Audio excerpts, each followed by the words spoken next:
Hey there, my spookies. Enrique Couto here, your narrator and host.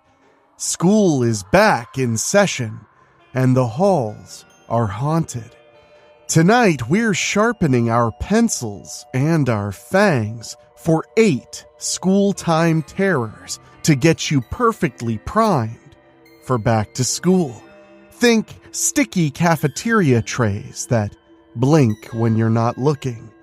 Think a pop quiz that grades you back. Think a guidance counselor who knows exactly what you're afraid of, because it wrote your phobia on the blackboard before you walked in. Maybe you'll hear a cheer from the empty gym or a whisper from the dark side of the trophy case. Maybe that hallway draft isn't the air conditioning. It's something pacing the lockers, checking every combination until it finds yours. And if you've got detention, well, make sure the clock's second hand actually moves. Some rooms don't let time pass the way they used to. So grab your hall pass, keep your head down during roll call, and whatever you do, don't open the note that says, "Meet me after last bell." Every threat waiting for you, we've circled in red pen. 8 lessons you won't forget from the deep archives of Weekly Spooky. Attention students, class is in session. The lights are flickering, and rumor has it, the substitute isn't human. It's time to go back to school with Weekly Spooky. Now please, take your seats and don't look behind you.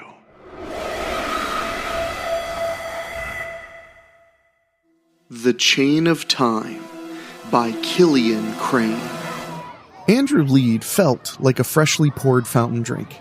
From his blonde curls to his pudgy 12-year-old belly, he absolutely fizzed.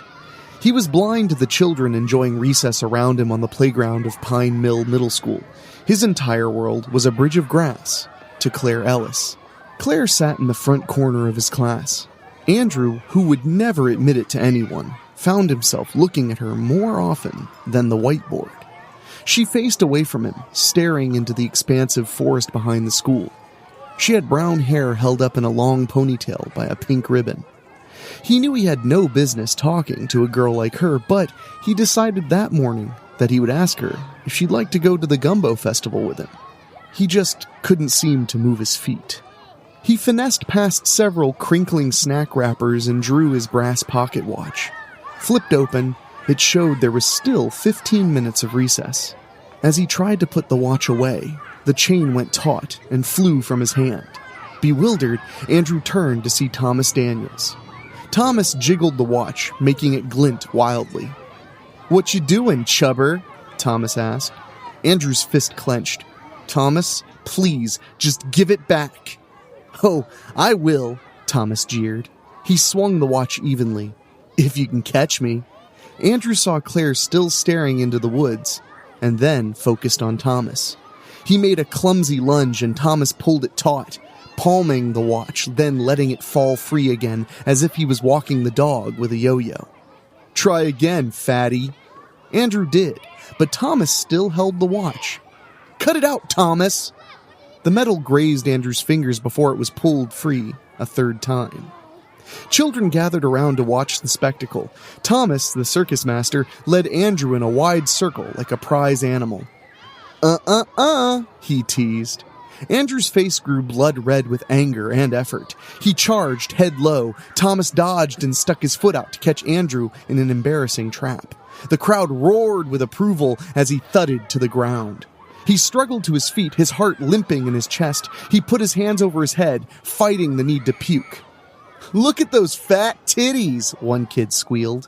Andrew, instantly shamed, covered his chest with his hands. "Who said that?" he squeaked, spinning around, trying not to jostle himself. No one answered. They simply pointed and laughed. Thomas spun the pocket watch high above his head, cocking his arm to throw it when an adult voice cut through the laughs of the children. "What is going on here?" Miss Minner demanded. The circle fell instantly silent, her eyes locked onto Thomas. Office, Mr. Daniels. Everyone else back inside. Recess is over. There was a collective groan as the crowd headed for class. Thomas flung the watch hard into Andrew's chest. Once the watch was safe, Andrew searched the crowd for Claire. He didn't see her pink bow anywhere. The tree line, like a storm on the horizon, loomed, silent and empty. 10 minutes into class, Claire still wasn't in her seat in the front corner. When he saw that Miss Minner still hadn't noticed, Andrew raised his hand. In the 5 weeks after Claire's disappearance, Andrew gained 20 pounds. He sat at the dinner table of his mother's small apartment watching a man who claimed to be an expert on the occult. The man waved his hands excitedly. In fact, people back then always kept precious metals on their person. Certain metals were believed to ward off the evil eye. Andrew's mother changed the channel to the news. The oven chimed, and soon a baking sheet packed end to end with French toast lay before Andrew. Crispy crusts, buttery middles, and the perfect amount of cinnamon. It was Andrew's favorite dessert. "Thank you, Mama," Andrew said as he dug in. She tousled his hair. "Love you, Gummy Bear." The Lead family hadn't always lived in a small apartment. Once upon a time, the Leads were the proud owners of a successful restaurant. Andrew's father ran the business and his mother was head chef. Andrew was the professional taste tester, if he finished his homework. Monday nights, when business was usually slow, they watched westerns at the bar.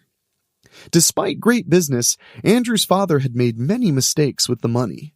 The last thing Andrew ever heard his father say was, "It's getting where we can't even afford to feed him." The next morning, his father was gone. Andrew's mother sold the restaurant, their house, traded in her car, and moved them into an apartment. Despite their tight budget, she always made sure their son was fed. She cooked 3 hearty meals every day, with plenty of snacks in between. Shortly after his father left, Andrew began to gain weight. The telephone rang, and she quickly answered it. She looked over her shoulder before going out of the room to take the call in private. Andrew wiped his fingers clean and downed the last of his chocolate milk. On the television, the window over the reporter's shoulder faded into a picture of Claire sheepishly smiling. A piece of ice lodged itself in his heart, and the reporter's words drove the ice home. The search for Claire Ellis, 12-year-old daughter of James and Olivia Ellis, has been discontinued by authorities. Claire was last seen wandering into the woods behind Pine Hill Middle School. The Ellis family asks that anyone with information involving Claire's disappearance call the number below. Feet pattered from down the hall back into the living room. A candlelight vigil will be held Saturday at 6 p.m. at the Pine Hill Middle School. On behalf of all of us here at Channel 6 News, the channel abruptly changed to cartoons. Andrew's mother held out the remote, letting out a sharp breath as she replaced the phone. "I'm sorry you saw that, Gummy Bear. Let's not think about that tonight, okay?" But Andrew had thought of Claire every night. As far as the police had learned, Andrew was the last one to see Claire. Despite being full, he wanted something to snack on. He flipped open his brass pocket watch. It was only 7. His mother sounded like a cracked china cup as she spoke. "What's your watch say, cowboy?" The previous year, Andrew and his mother went to the movies and saw a vintage western. When the hero strode into town, 2 bad guys leveled their guns. The hero pulled out a brass pocket watch from his duster and said, "Will you look at that? It's high time things changed round here." He pulled his gun and shot the men down. Andrew had been overjoyed, clapping loud enough to draw "shh" from somewhere in the dark. On Christmas Day, Andrew had an exact replica of the watch. 7, "It's getting late," he told her, holstering the watch. Though he truly loved the watch, it reminded him of times with his father, watching westerns. They had been a family then, and Andrew, whether he meant to or not, had ruined that. He was the reason his father left. The more he thought about his failures, to his family, to Claire, the more he wanted to eat and forget. He rose and gave his mother a gentle hug. "I'm going to go to bed, Mama. I feel really tired." She hugged him back, and Andrew remembered a time when she had been able to wrap her arms all the way around him. "Good night, Gummy Bear. I'll have a big breakfast for you in the morning." "Sounds good, Mama. Love you." "Love you too." He drifted to his room, closing the door behind him. He no longer felt nice and full and sleepy. He felt fat. If he hadn't been fat, he wouldn't have been picked on by Thomas. He wouldn't have had a problem asking Claire to go to the gumbo festival with him. Claire wouldn't have disappeared. The large bag of pretzels he kept in his nightstand lay in his lap, open. He sat on his bed, watching the pocket watch tick away the seconds, silently eating the pretzels, until they were gone. The next day, the children were allowed on the playground for the first time since the disappearance. Andrew sat at the edge of the forest eating from a plastic sleeve of mini donuts, watching the other kids play. Thomas was occupied humiliating another target. Behind Andrew, the new fence poles stood, but no fence barred the forest. During a lonely lunch 2 days before, Andrew heard Coach Bart say to another teacher, "Those guys building the fence are really dragging butt." In the distance, Thomas gave some poor soul an atomic wedgie, pulling him off the ground, feet kicking. "I wish I could help you, kid," Andrew said, around a mouthful of donut. A familiar voice hissed behind him. "You could help me, Andrew." He turned wide-eyed to see the back of Claire Ellis.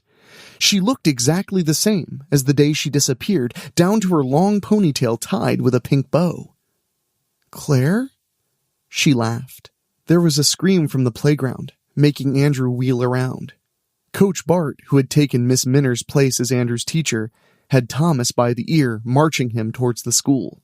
A crowd of kids followed, cheering and laughing, when Andrew turned back to the forest. "Claire?"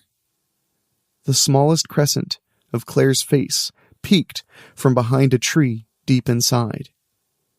"Claire, people have been real worried about you. Where have you been?" She grinned, saying nothing. The wrapper crinkled in his trembling hand. "You want a donut?" With a laugh, she turned and fled deeper into the woods. "Claire, wait!" he called out as he breached the tree line. She darted tree to tree, far ahead of him. Her giggles seemed to echo. When Andrew slowed, she stopped and watched him struggle to catch up. "Claire, please!" He wanted to go back to the playground and get an adult. But he pressed on, heaving and walking when he could no longer run, wheezing pleas for her to stop. She laughed in response and ran aimlessly deeper into the forest. His heart pumped madly, screaming at him to stop and turn back, but he couldn't. It was his fault that she got lost, and he wanted to make it right. Pollen danced in low orange rays between branches. Andrew was nervous to see the time. "Peekaboo," Claire said, disappearing behind a tree. He leaned on his knees, crushing the empty plastic sleeve. He had lost all the donuts running through the forest.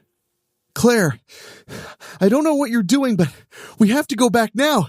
Your parents miss you." She beckoned in a low voice. "Save me, Andrew." Apprehensively, he rounded the tree. He peeked, not seeing anyone. He called out to her, but only his echo answered.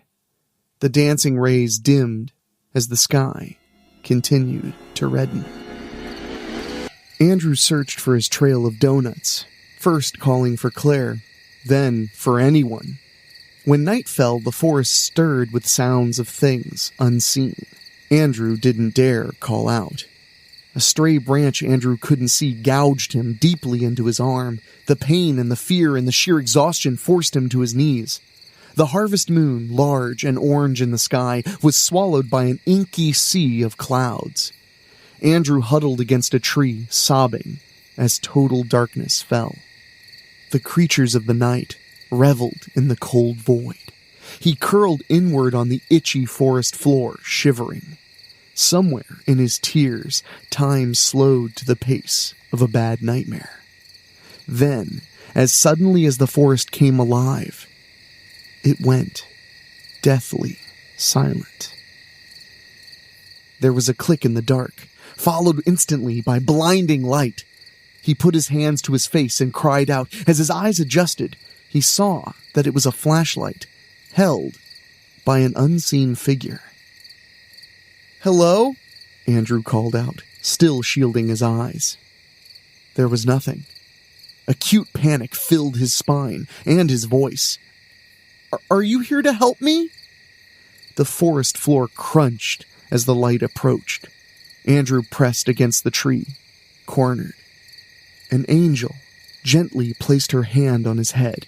Her golden hair fell in strands around her white dress. Feeling her hand on his head, his muddy brown eyes locking with her emerald greens, his fear melted away. My goodness, she said as she knelt. What are you doing here? Andrew sunk into the angel's shoulder, trying to speak between loud sobs. I'm lost, miss. I followed my friend and I can't find her now. Please help me. She rocked him in her arms, shushing him. The angel held his face in her hands and wiped streaming tears from his cheeks. What's your name, sweetie? He sniffled. I'm Andrew, ma'am. She helped him to his feet and shined the light under her face, illuminating a wide grin. My name is Agatha. She forced him to lock fingers with her. I heard someone crying in the dark. Children are always getting lost out here. Andrew wiped his nose on his sleeve. You live around here? Agatha leveled her face with his. Not far at all. Let's get you in the house and warmed up. They walked hand in hand, led by the flashlight. Ma'am? Andrew inquired apprehensively. You said a lot of kids get lost in these woods. I'm looking for my friend Claire. She went missing a few weeks ago. You haven't seen her, have you? Nope. Sorry, sweetie. In a clearing ahead of them was a small house. Warm electric light peeked from behind a curtained window, as well as a familiar cinnamon smell. He brightened. What is that? Agatha smiled warmly. I like to have a late-night treat sometimes. She led him up to the porch steps and opened the door.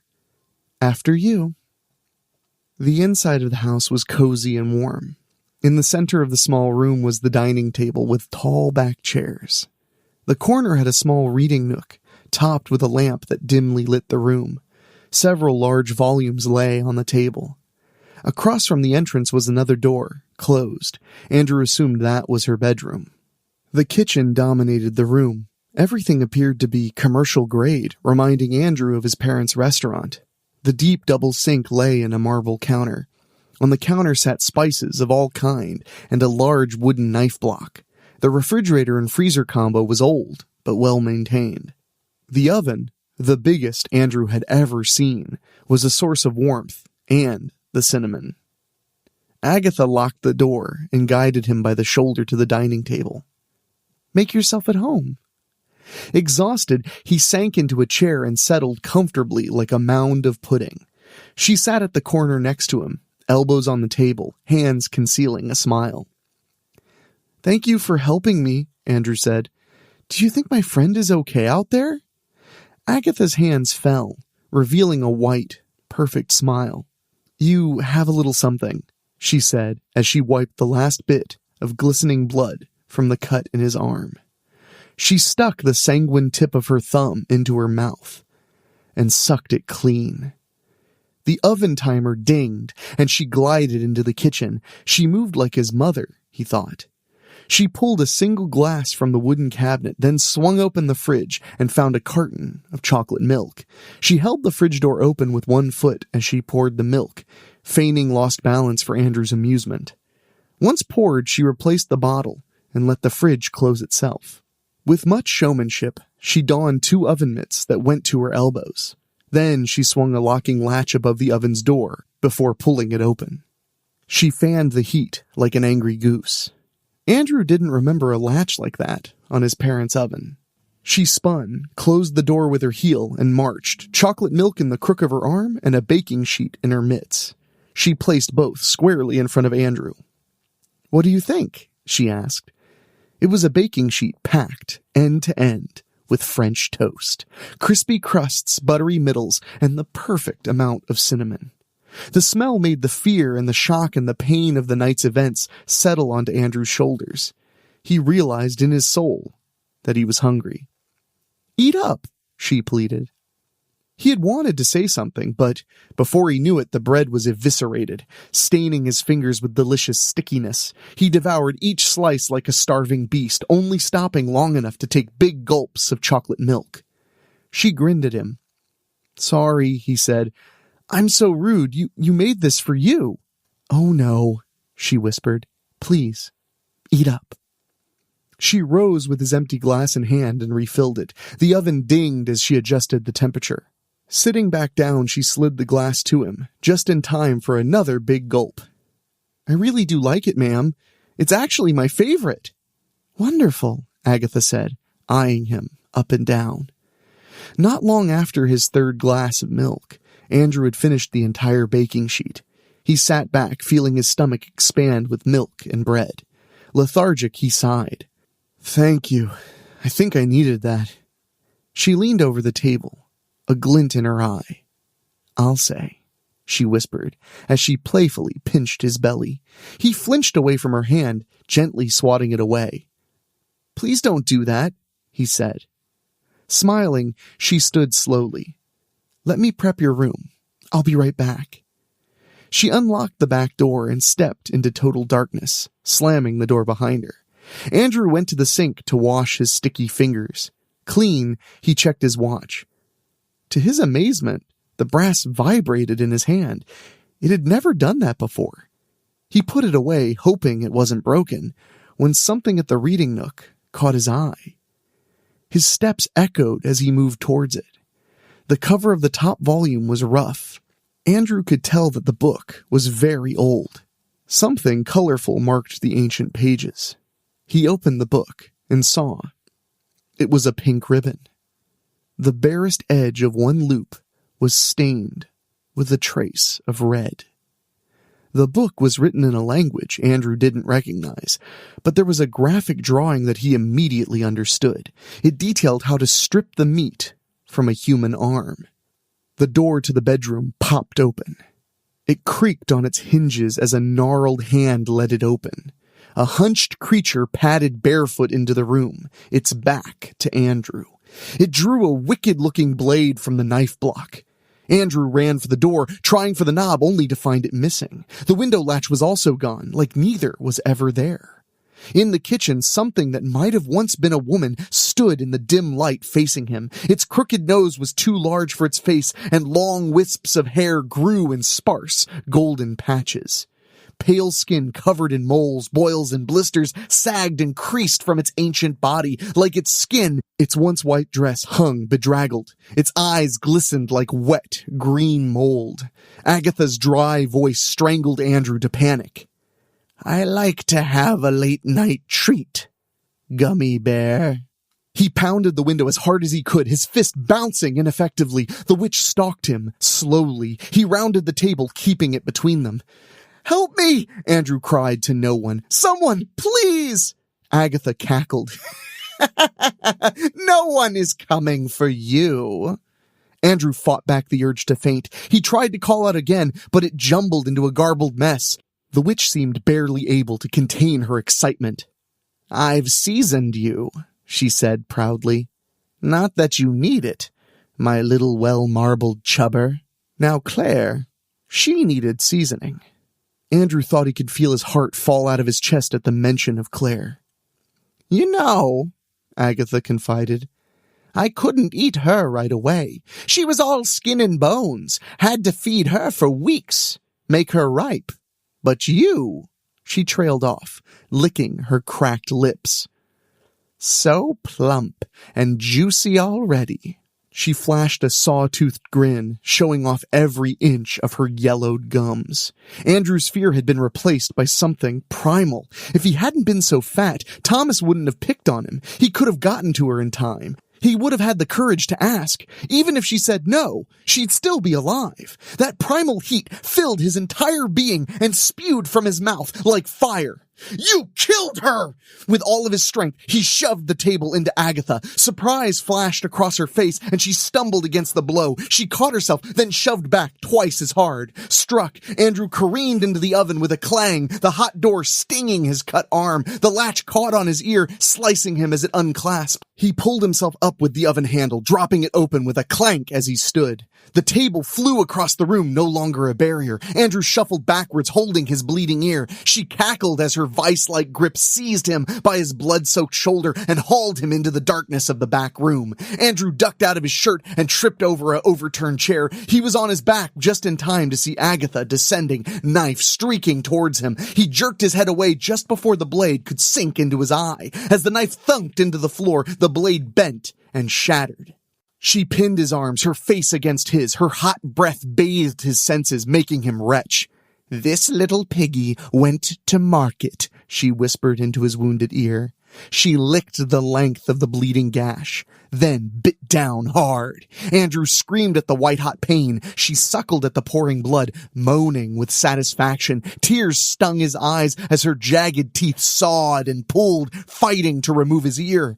In her moment of delight, he was able to pull his hand free from her grasp. Something hot found its way into the palm of his hand. He held up the humming body of his brass pocket watch. The metal glowed with an inner light. Instinctively, he knew what to do. Like butter on a hot skillet, the watch sizzled into her shoulder. She flew back, red dribbling down her chin, screaming in surprise and pain. Andrew held his mangled ear, trying to pedal backwards. The glowing metal spread through her putrid skin in deep, jagged forks. Her arm, eaten through, fell away from her and thudded sickly on the floor. Her wailing reached a pitch that forced Andrew to cover both of his ears as best he could, and the front windows exploded outward. The witch fell to the ground, sobbing heavily over her lost arm like a child over spilled ice cream.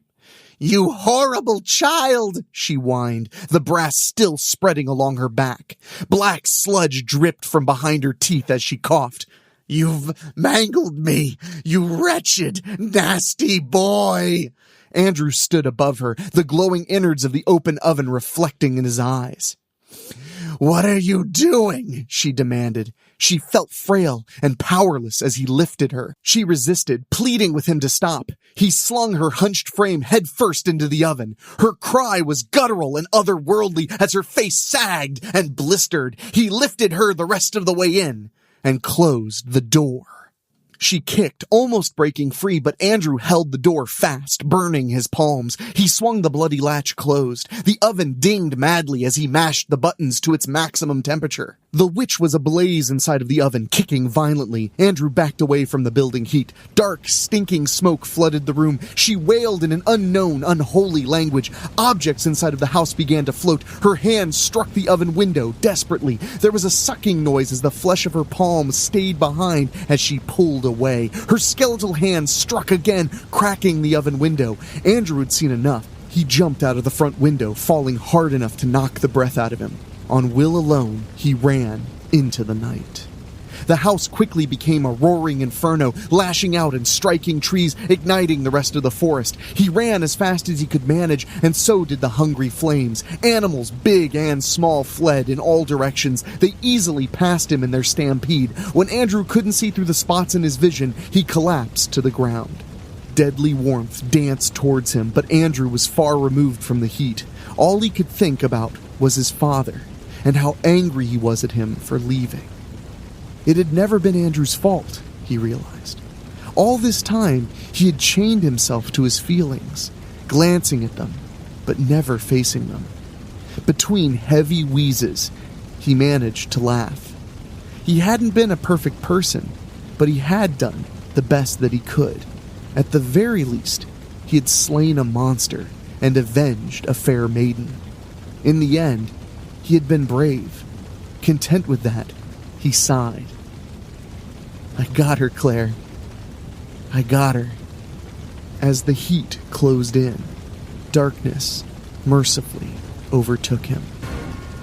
A thin droplet of water fell into Andrew's mouth, and he coughed awake.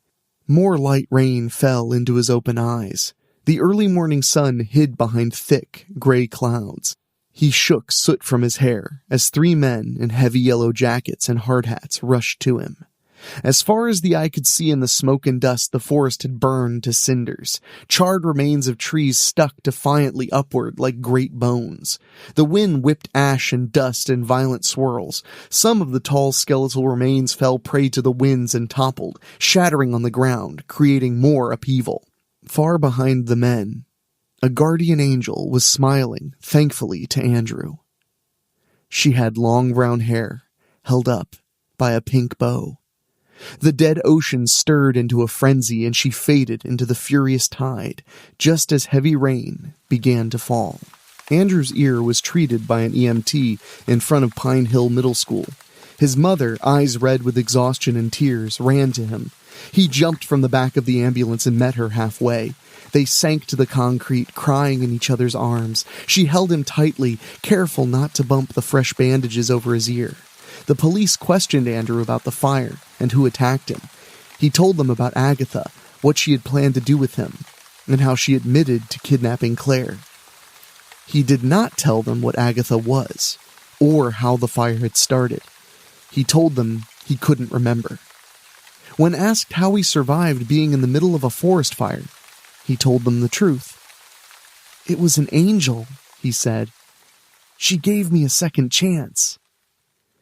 Andrew didn't have to go back to school right away. For 2 days, he mostly slept. The painkillers made him drowsy.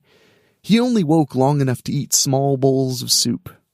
As he ate, he looked up diet plans on his laptop. On the 3rd day, he woke late in the afternoon, just before time for supper. He walked into the living room, a small stack of papers in hand, to see his mother watching the news. The reporter was talking about his story. Authorities are still combing the burned remains for signs of the mysterious Agatha and her house in the woods. So far, they have found nothing. His mother noticed him and turned the television off. "Good morning," she said, crossing the room and giving him a gentle hug. "You ready for supper? How about a plate of French toast and chocolate milk?" Andrew barely hid a dry heave. He held out the papers in his hands. "Actually, Mama, I'd like to try one of these." She flipped through the recipes for chicken salad, quinoa chili, and cauliflower rice and chicken. She cocked her head, puzzled. "You okay, Gummy Bear?" He mimed drawing a brass pocket watch from his imaginary duster and flipped it open. "Will you look at that?" he said with a smile. "It's high time things changed around here."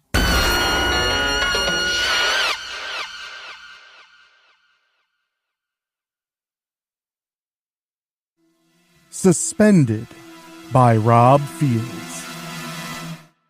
It was just a week ago that Strickfield High School won the state football championship, beating out Strickfield Academy in what was a rather unusual game. Yeah, people are still talking about it. It was Greg Brandlake, the big hotshot quarterback of Strickfield Academy, who ended up transforming into a demon and trying to kill Strickfield High's Eddie Pee Wee Richter. As the demonic Brandlake was ready to kill Richter for winning the game and the state championship for Strickfield High, his head exploded all over the field. The police reports say someone fired a high-powered rifle at Brandlake. No one knows who was behind it. But I'm sure the question you want to know the answers to are, Bella, you're a Strickfield High cheerleader, right? Aren't you the bitch master vampire who could have stopped Brandlake after he went all demon? The answers are yes and fuck yeah. However, I wasn't there that night. You see, yours truly wasn't allowed on school property or at school functions. Our ever-so-esteemed principal, Matthew Van Diest, suspended me from school just prior to the state championship game. In fact, it was our quarterback, Jason Norman, who got me suspended. Let me tell you about it. It was the Wednesday prior, when Aileen Donnerly and I were walking the halls of Strickfield High to get to our lockers. Both of us were wearing our cheerleading outfits since basketball season had started and we had to cheer for a game that night. 2 nights later, we would have to cheer for our football team at the state championship game. Einie and I were opening our lockers and talking about shit when Jason Norman came up right behind me and groped my tiny little titties. "You're easily the hottest cheerleader at this school, Bella," he said slyly in my ear. "Looking at you, I can tell you need a good fucking. Let's skip school and I'll take care of you." Clearly, this stupid mortal didn't know who he was fucking with. It was time to teach him a very important lesson that every red-blooded young American boy needed to know. You never put your fucking hands on me unless I want you to. "Big mistake, motherfucker," I hissed as I turned around, grabbed him, and slammed him into the nearby lockers. Norman made some serious dents across them. He got back up and came at me again. Now, people at Strickfield High call me the bad schoolgirl. One reason is they know I'm strong as fuck. They didn't know I was really a master vampire, a rare one who can walk in daylight and doesn't have to drink blood. Norman sneered to tell me he would have me, no matter what. When he tried putting his hands on me again, I lifted him up off his feet and threw him right through a classroom door. And wouldn't you know it, Principal Van Diest had seen me. Now, either he wasn't around to see Norman grope me, or he just didn't like how extreme I got. Principal Van Diest raised his voice to me for the first time ever and practically screamed for me to go to the office. He wouldn't even let me tell my side of the story. No, as far as he was concerned, I'd assaulted the star quarterback of Strickfield High. "Oh, fuck you," I told him right to his face. "It's quite all right for him to have his hands all over me, but I'm not allowed to defend myself? You know what? You can go suck my dick." The next thing I knew, he was writing up my suspension. "You do not come anywhere near this school for 2 weeks, Bella Tabon. And that means no cheerleading. You're going to learn your place here at Strickfield High, one way or another." I gave him my wicked little smile, the one that got my grandparents to start calling me Little Devil when I was younger. Then I raised my fists together and do what scrawny geek Jaron Hatley had done months ago. I brought my fists down and destroyed his desk. Boy, did he ever shriek. I don't believe he shit his pants, but the look on his face was priceless.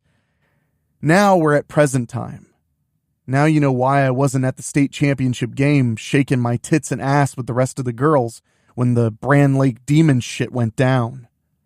Sometimes I run into Principal Van Diest on the streets. He always looks worried whenever he passes me, probably thinking I'm gonna kick his ass or something. Yeah, like I'd waste my time and energy on a pathetic loser like him.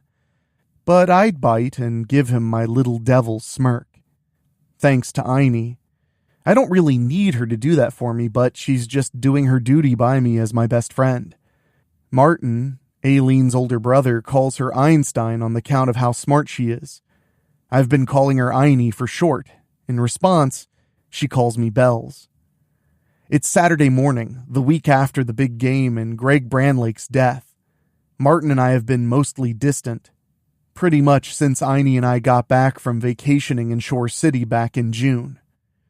Martin makes another one of his stupid attempts to try and talk to me before he takes off to go work at Denoyer's Grill. I'm about to let him go fuck himself when I notice Aini has that look on her face that tells me something's on her mind. Not even acknowledging Martin, I follow Aini so we can go and talk in private. Oh, I can feel Martin glaring at me as he walks out and slams the back door behind him. Well, fuck him. He doesn't deserve any of my time after Aini told me he's the main reason why she's sick. When we're alone, we face each other. "Talk to me, Aini," I say. "Am I still that obvious, Bells?" she asks in her mousy voice. "How long have we been best friends, Aini?" I remind her. She groans a little. "We've got this new hot girl at school. Her name's Lavender Collier. Everybody's just gawking at her. I mean, she's really put together. She could be Taylor Mirren's body double." I have to think about this. "Okay, Aini, so you're saying she's got a hot porn star body. She wouldn't be the only one like that at school, you know." Aini tightens her fists and growls a little. "Yeah, but every damn guy is practically drooling over her. She's even telling people she wants your place on the cheerleading squad. So let her fucking have it, I reply. Aini unballs her fists and points right at me. No, you don't, Bells. You're not getting away from school that easily. Especially not when Principal Van Diest is itching to put Lavender on the squad. Seriously, she's got him eating right out of her hand. Principal Van Diest always has his eyes on other girls' tits, I emphasize. Fuck, he can't even keep his eyes off my little speed bumps. Aini's really agitated now. Then she jumps up and down quickly a few times as she growls. Will you listen to me? I'm trying to tell you something's not right about Lavender. I remember Aini's my best friend and get serious. Okay. Did you see something that wasn't right with her? She calms down and nods. She kissed one of those jocks in the hallway yesterday. I mean, she really planted one on him. Then he breaks up with his girlfriend right in front of everybody. He literally became Lavender's lapdog, doing whatever she wanted. And then something clicks in my brain. Keep talking. Aini takes a deep breath and looks me right in the face. His body was found in his bedroom this morning. She hands me today's paper. Look, I read the top story about Jacob Lautner, a star basketball player for Strickfield High who was found dead in his bedroom. The cause of death was unknown, but his body looked like the human equivalent of a prune. It made me think of that science fiction movie Aini had me watch with her and her cousin Madeline about a month ago called Life Force. If you've seen it, then you know what I'm talking about here. Aini looks desperate now. Something's wrong here, Bells. Please believe me. I put the paper down and put my hand on her shoulder. I believe you. I think I may know what's going on, but I have to get a closer look at this Lavender Collier to be sure. How will you get into school? Aini inquires. You're suspended, remember? Principal Van Diest said he'd expel you if you came back before your suspension was over. I give her my little devil smile. Maybe he will, and maybe he won't. Aini gives me her worried look. What are you going to do, Bells?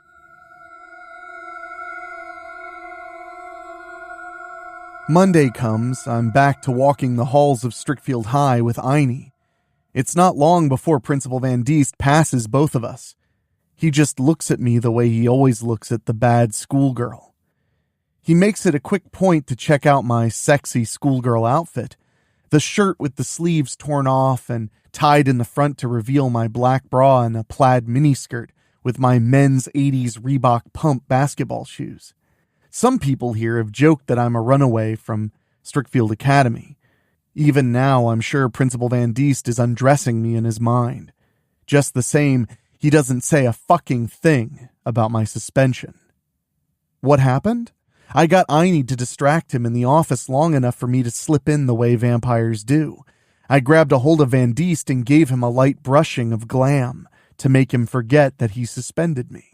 Since I only gave him just a tiny bit of glam, I have to be careful not to provoke him too much. Otherwise, he'll snap out of it and remember that this little devil is his mortal enemy, and that I'm suspended.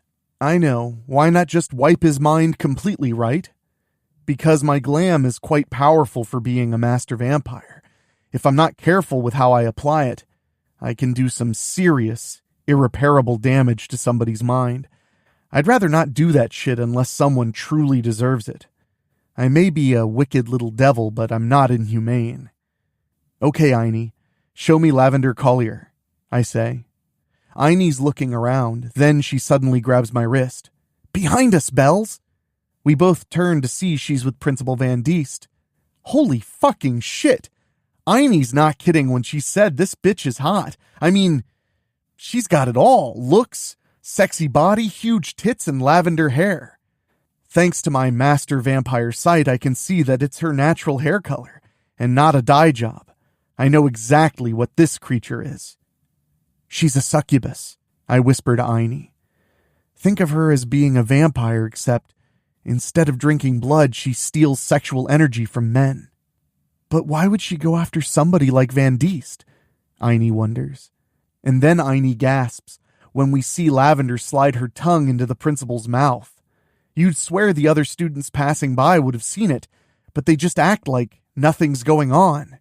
The succubus is emitting some kind of a field that makes them not see her inhaling Van Diest. The only reason why Aini and I can see her is because our minds are strong. Guess that shows a lot of these students here are just going through the motions, if you know what I mean. Aini and I both head into an empty classroom to talk. "Can you stop her, Bells?" she asks. "I can, but school isn't the place," I answer. "Lavender is very powerful. I can see it in her aura. I can't risk getting other students hurt." "But why go after Principal Van Diest, Bells? He's not exactly a prize catch, right?" I raise my finger. "On the contrary, one thing you need to know about a succubus: she doesn't care what a male looks like as long as he's got a great deal of sexual energy. You're in the ballpark, though, when it comes to Van Diest. You just know he's not with anybody. He definitely wants to be, which is why he's checking out other girls. He's got so much pent-up sexual energy, he's just perfect for somebody like Lavender Collier. She won't take him here. No, she's priming him up. She'll likely come for him tonight when he's sleeping and dreaming about her. And that's where we're gonna be." "You two!" An all-too-familiar voice calls out. We turn to see Principal Van Diest standing in the doorway. He turns on the light and sees us. He points to Aileen. "Get to class, now!" Then he points to me.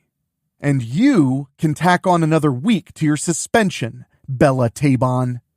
Damn it! That fucking succubus was able to overpower my glam with her allure.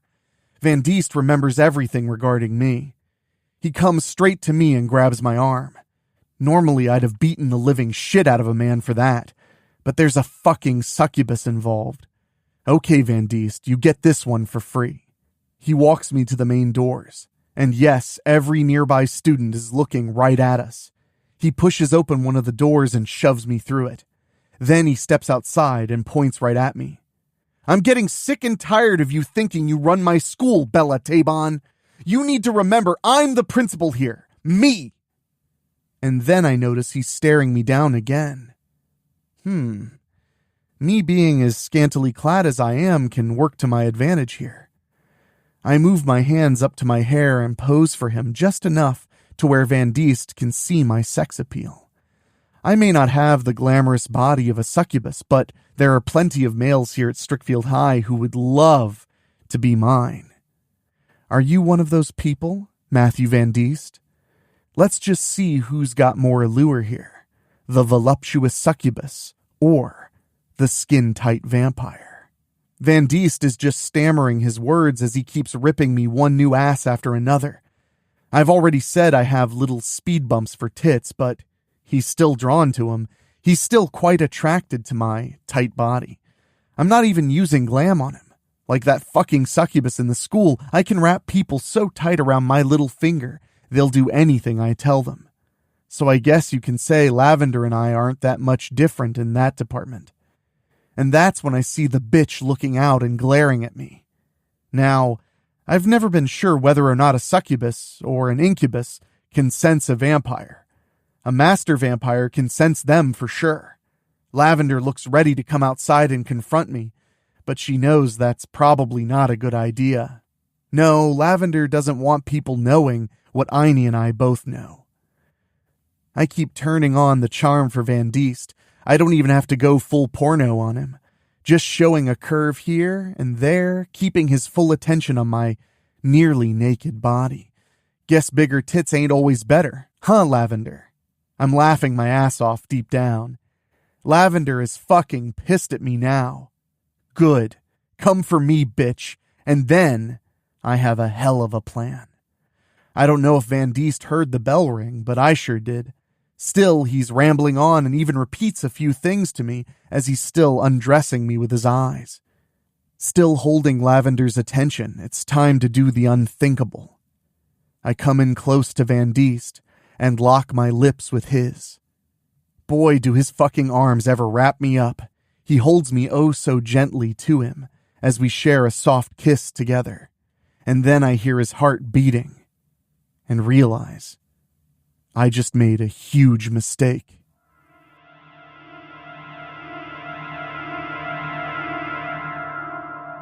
I quickly back the fuck away from Principal Van Diest. Then he just looks right at me.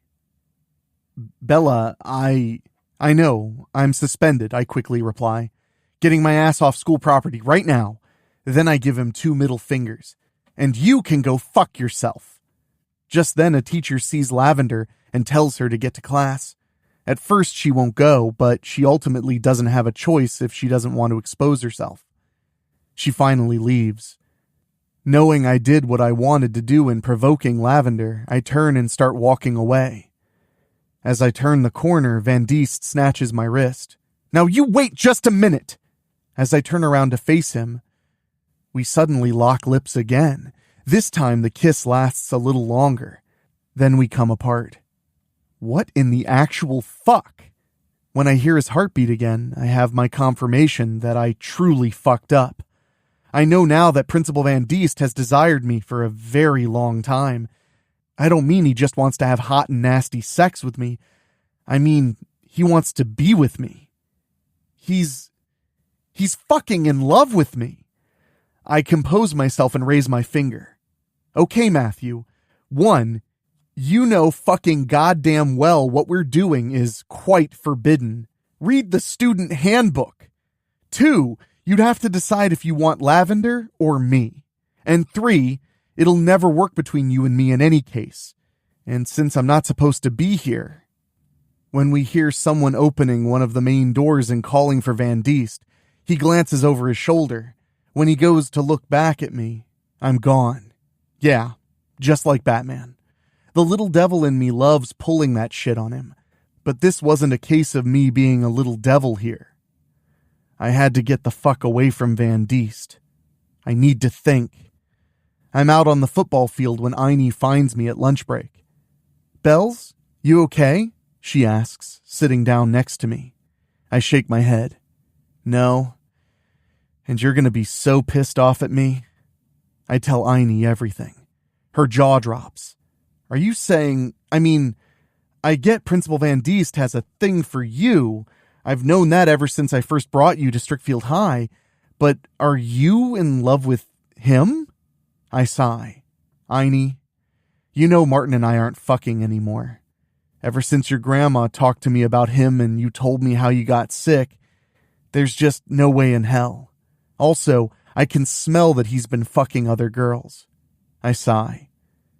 But I have feelings and needs too. Go ahead, rip me some new asses. Nothing you haven't done before. Aini just looks at me and groans in frustration herself. So, what are you going to do about Van Diest? You can't just leave him for Lavender to suck up. No fucking shit, I mutter. He's a fucking worm of a man, but I have to save him. Lavender will come for him tonight. She plans to fuck him and take his sexual energy. Van Diest will end up just like Jacob Lautner if that happens. I swear, the shit you get me into, Aini. She looks apologetic now. I had to tell you, Bells. I smirk a little and pat her shoulder. I know. I'm glad you did. I just didn't expect this. I put my hands on my forehead and groan. Fuck!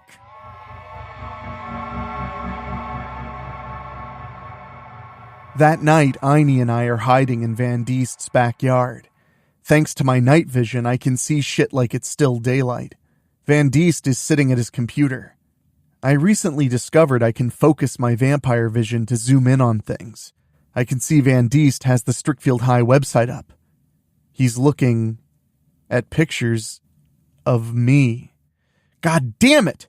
That's what I get for attaching a piece of old bloodstone to my choker to allow myself to cast a reflection. I did it so people wouldn't see what they shouldn't. Aini's using night vision goggles she made. She's really putting that big brain of hers to use in building all these new toys we're using when we're out together. I used to tell Aini that I work alone, but you know damn well she's not going to stay put. Aini's definitely not my sidekick. No, she's my partner in crime. To be honest, I like having her around. Then I hear Aini sigh of disgust. I don't know what you did, Bells, but you've definitely set Van Diest on fire. Yeah, no shit, I mutter. How you feeling? Can you do this? I'll be okay. And then, looks like he's getting ready for bed. Lavender will come for him once he's asleep and dreaming. He'll dream about her, assuming her hold on him is still there. I know, I did some research on succubi.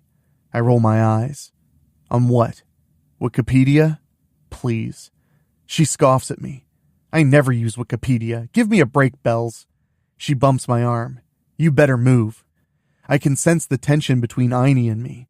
She knows I'm feeling something for Van Diest. I move out of the bushes and leap up onto the roof. I walk barefoot to his window and look in, making sure he doesn't see me. Even out here, I can still hear his heart beating. He still desires me more than anything. Why the fuck did I ever kiss him? He finally falls asleep. I just have to wait until he's dreaming. It's then that I smell Lavender Collier. She comes out of his closet and approaches the bed. Yes, mortal. Your energies are at their utmost, she purrs. Now I shall give you that which you most desire. In turn, you shall sustain me. Once I've fed, then you die. She's wearing a red dress and is already barefoot. She easily undoes the shoulder straps and lets the dress drop to the floor. Naked, she slithers onto the bed and lays on top of him. Wake up, my love, Lavender whispers. Take me in your arms and make me yours. I need you so desperately. Van Diest wakes up and sees the beautiful form on top of him. But then something quite adverse happens. No, Van Diest utters, shaking his head. What? Lavender shrieks. This cannot be! How have you broken my allure? Yeah, I truly drove any thought of Lavender Collier out of his mind when I let him in this morning. His love for me is powerful enough for him to resist her. I realize I can't just stay outside and observe now. I gotta fight the bitch. I burst through the window and glare at Lavender. Get the fuck off him! Right now! Lavender gets off the bed and on the other side. Then she glares at me and begins to change into her true form. She now has big horns on her head, a long tail with a very sharp point on the end, and claws. Seeing her reminds me of pictures I've seen of the Hellweaver. In fact, all succubi are her daughters. I quickly vamp out and raise my claws. You can't have him, I say to Lavender. But I shall, once I have disposed of you, she replies. Bella? What? Van Diest cries out. You're a vampire? Lavender hisses at me and raises her own claws. The two of us leap up and meet over the bed. We punch and claw at each other. I know I'm gonna have a hell of a fight with Lavender. Succubi are very strong and can become quite dangerous when they're threatened over their chosen prey. I eventually grab Lavender and throw her ass out the window. Then I come out after her. I can smell where Einie is and know she's watching us fight. I'm feeling so high-strung right now. I fucking love to fight.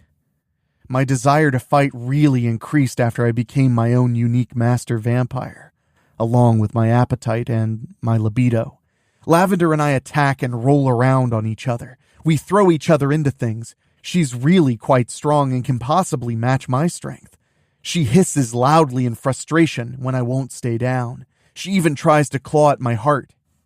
Hate to tell you, bitch, but going for my heart won't help you in the least, I tell her. No lie, while it takes a stake through the heart and decapitation to destroy a traditional master vampire, this method does not work on me. I've been staked and beheaded twice during my existence as a master vampire. When Thornton Gillian's blood mixed with my pure Tabon blood, those many years ago, it made me something truly unique. I'm beginning to think I may never be capable of dying. Lavender and I have bled each other with our claws, though our injuries heal almost immediately.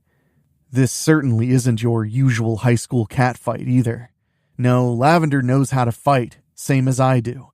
Our styles differ on the count of our training.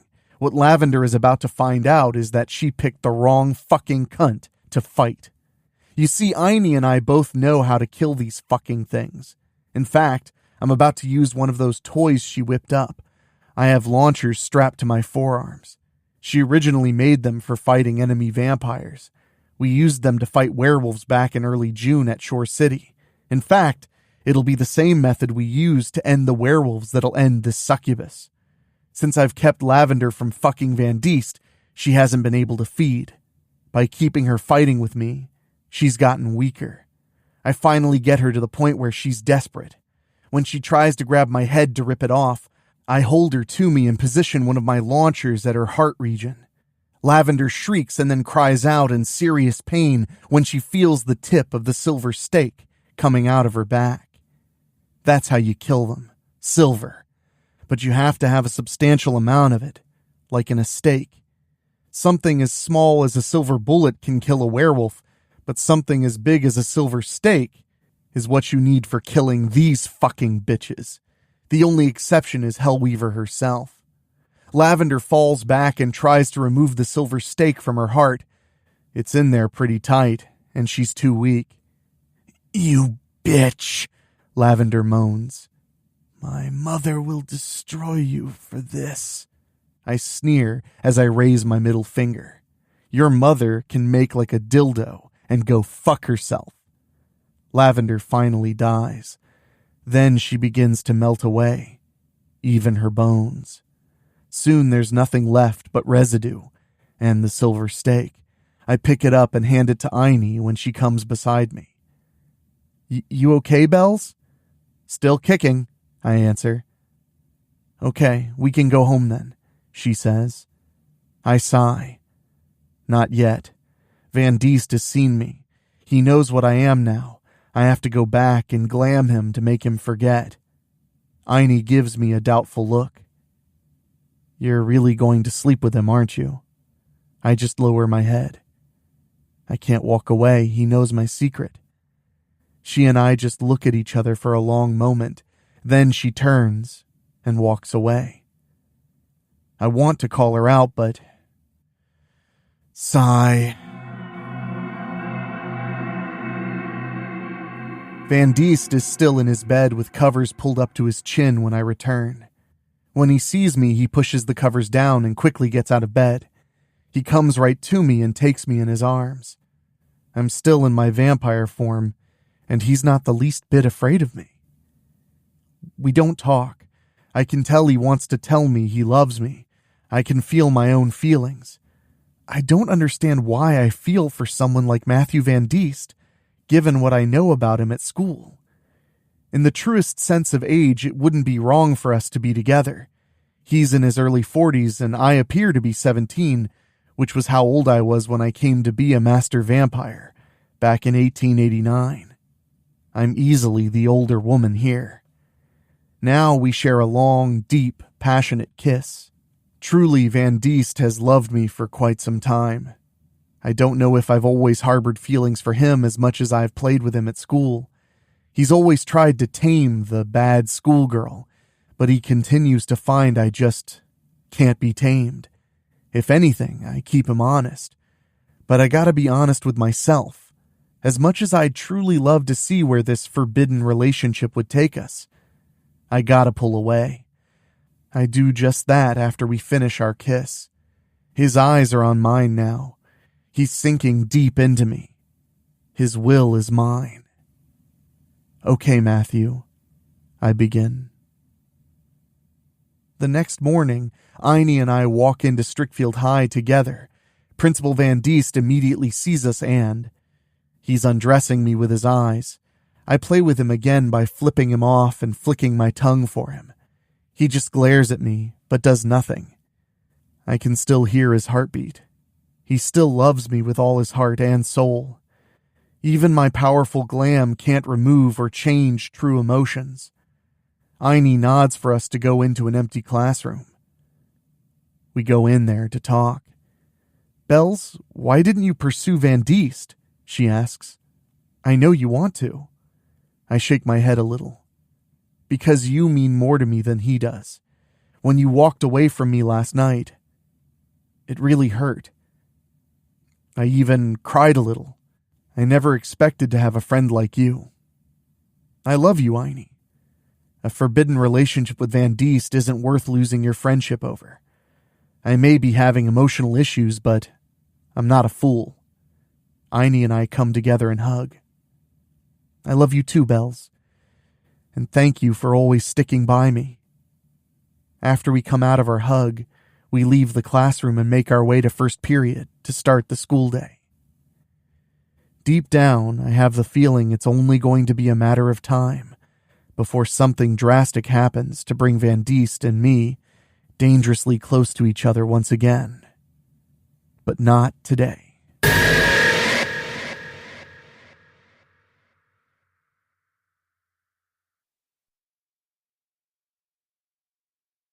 A Sunken Heart in Hino Bay by Jeff Carpenter.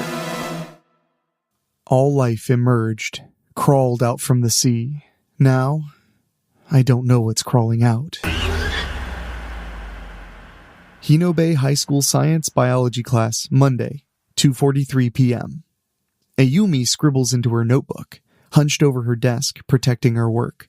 Her eyes are obscured by black horn rims matching her long jet black hair tied into a ponytail. Are you in grade 3? A girl beside her with dyed brown hair grabs the notebook off Ayumi's desk. The pen leaves a streak across the page. She turns to the second girl and shows her the notebook. The second girl makes a sour face, gesturing dismissively at the drawings in a lined notebook page. Cartoons. A girl sunbathing in a boat reading a book, and below her a myriad of sea creatures frolicking in the deep, an octopus and crab feasting on something. The girl points at a figure farther down the page, a masked scuba diver rising to the surface holding something in his hand. Oh my god, is that Mr. Harada? What is that in his hand? What has he got? A pearl? A present? For you? She and her friend laugh at the suggestion. Ayumi tries to grab it. Give it back. He'd only kiss you if you had gills and a tail. She already smells like she does. Give it back. There's a crack at the front of the class. The students' heads turn to the front. The teacher rests his hand on a book atop some scattered papers on his desk. Ayumi, please see me after class. Ooh. The two girlfriends coo in chorus. Ayumi holds a stack of textbooks in crossed arms close to her chest. I'm not sure what's come over you. You were disturbing the class today, and you haven't handed in your assignment yet. Usually you're a very well-behaved, punctual student. What's gotten into you? She can't meet his eyes. Tomorrow, Mr. Harada. Tomorrow.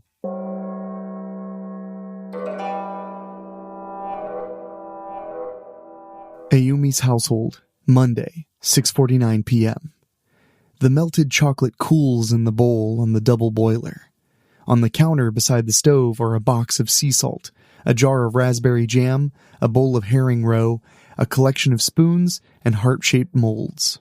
Ayumi's grandfather walks up behind her, looking over her shoulder, surprises her. For a boy? It's good you take an interest in normal school life outside of the tales you read in your books. It's good you spend time with people your own age. Dead authors and old men like me are not ideal companions for young girls. Ayumi ignores her grandfather and increases her focus on spooning the jam into the cooled chocolate molds. With intense deliberation, she plucks 2 individual eggs from the herring roe and placing them side by side in the raspberry jam. Squishing them together in the gooey jam, they leak their briny golden insides into the surrounding compote. She sprinkles a pinch of sea salt into the molds, finishing her creation with a flourish. Could I have a taste of that chocolate, though? Reminds me of your grandmother. Tuesday, Valentine's Day, 1:56 p.m. A girl bumps into Ayumi in the hall. She drops her books and makes a desperate grab as the red cardboard box folded into the shape of a clamshell slips from her fingers. As she bends over to pick them up, she notices a boy, a strong, athletic boy from her gym class, looking at her with a kind of faint smile she hasn't seen before, and she sees that her skirt is riding up high on her legs. She straightens up and pulls her skirt down. The boy still has the funny look on his face, and he looks weak somehow, as if all his strength is leaked away. Just by looking at her, she feels flushed and rushes to class. "What's this?" Mr. Harada flips the cardboard clamshell open on his desk, revealing the chocolates within. Ayumi looks at the Valentine's Day present on display, one of the heart chocolates cracked from the fall. It's for you." "Ayumi, I can't accept this. You know it is inappropriate for a student to offer such gifts to her teacher. I'm sorry, it looks like you put a lot of work into this gift, but I just can't." Ayumi hugs her books tight and shuffles to her seat. Otani, the grizzled old janitor, totters into the classroom and empties the waste paper basket by the teacher's desk. He winks at the gang of girls huddled together, gossiping and giggling. One of the girls with dyed brown hair leans over to Ayumi and hisses at her. "If you want an older man, I'm pretty sure Mr. Otani is available. But better act quick before one of us snatches him up first." The huddle of girls convulses with laughter as Otani staggers out the door. Ayumi looks up from her book and over at Mr. Harada's desk. From her vantage point, she can see that one of the chocolates is missing. There is a space there. It is undeniable. Did she just see Mr. Harada lick his lips? Did he really? Ayumi watches intently, her elbows on her desk, chin resting on her knuckles, in rapt attention. "My last dive, I saw definite changes. The outflow from these chemical plants is causing untold damage to the ecosystem. I'm finding noticeable mutations in the local sea life. Overlong exposure to this pollution is ravaging local populations. I've decided to devote my time recording and cataloging these mutations.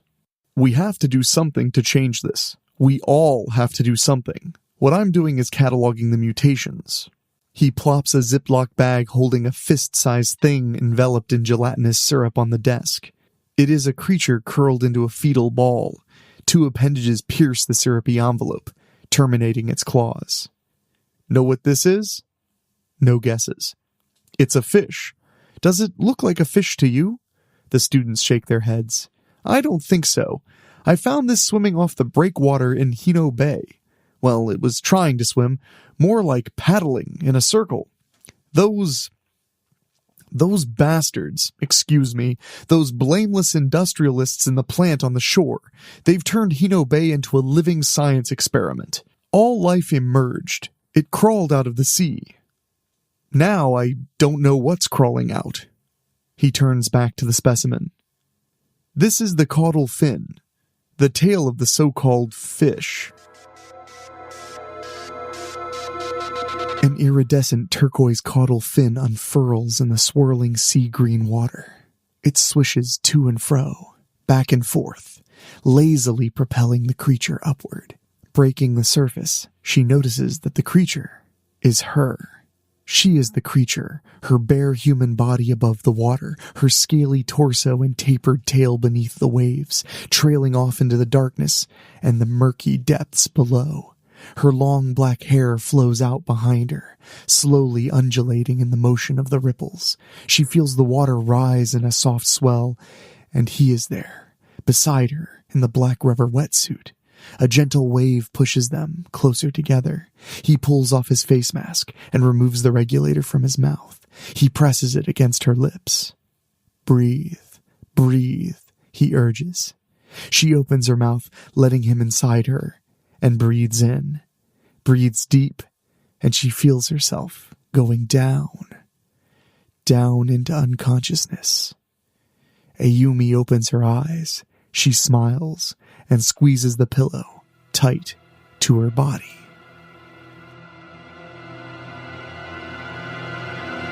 Wednesday, 3:02 p.m. The daughter of the Dragon King was Ningyo, Princess of the Deep. She could assume various forms and would often take the form of a beautiful woman who could put any man who ventured into the sea under her spell. Ayumi stands at the front of the class. Her magic pearls could turn... "Ayumi, the assignment was supposed to be about sea life. Real, actual sea life. Dragons don't exist. What made you do your assignment on that? I'm going to be forced to give you an F. Please see me after class." Ayumi tries to hold back a faint smile. He slumps back in his chair, pulls off his tie, loosens his collar, unbuttons the bottom button on his shirt. He leans forward. She can see down his open shirt. There are iridescent scales catching the light on his neck, spreading out and down to his chest. Mr. Harada? Yes, Ayumi. Do you think people can change? She pivots on her legs, twisting back and forth. Yes, of course. Change into something so wonderful, so strange that you don't know what they might become? What are you talking about? Kiss me. Mr. Harada stared at her. Kiss me. Why couldn't she say it out loud? Her lips strain white against her teeth. She bites her lower lip until she is sure blood will pop and trickle down her chin. She drops a potty training manual on the teacher's desk. What's this? I'm going to get my diving certificate. Really? It's an intensive course. You sure it won't interfere with your school studies? No, sir. I always think of you with your nose in the books, not outside getting your hands dirty. He gives her an approving smile. Always think of you. Always think of you. Always. You. It's kind of late in the year to undertake such a big thing like this, don't you think? She takes off her glasses and twirls them in her fingers. She looks straight at Harada. I dreamed that we were swimming together last night, and you swam up to me and looked deep into my eyes and said, You are the queen of the sea, and the sea is the mother of life, all life.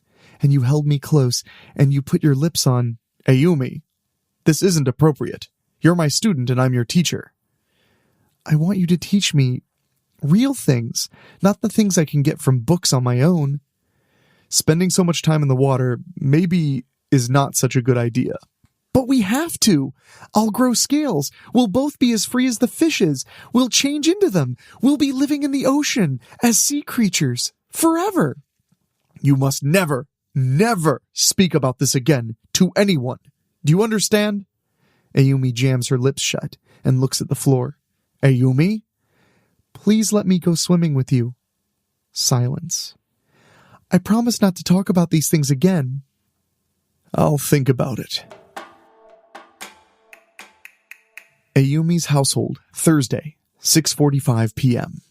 Ayumi takes book after book from her bookcase and puts them down beside the others on her bed.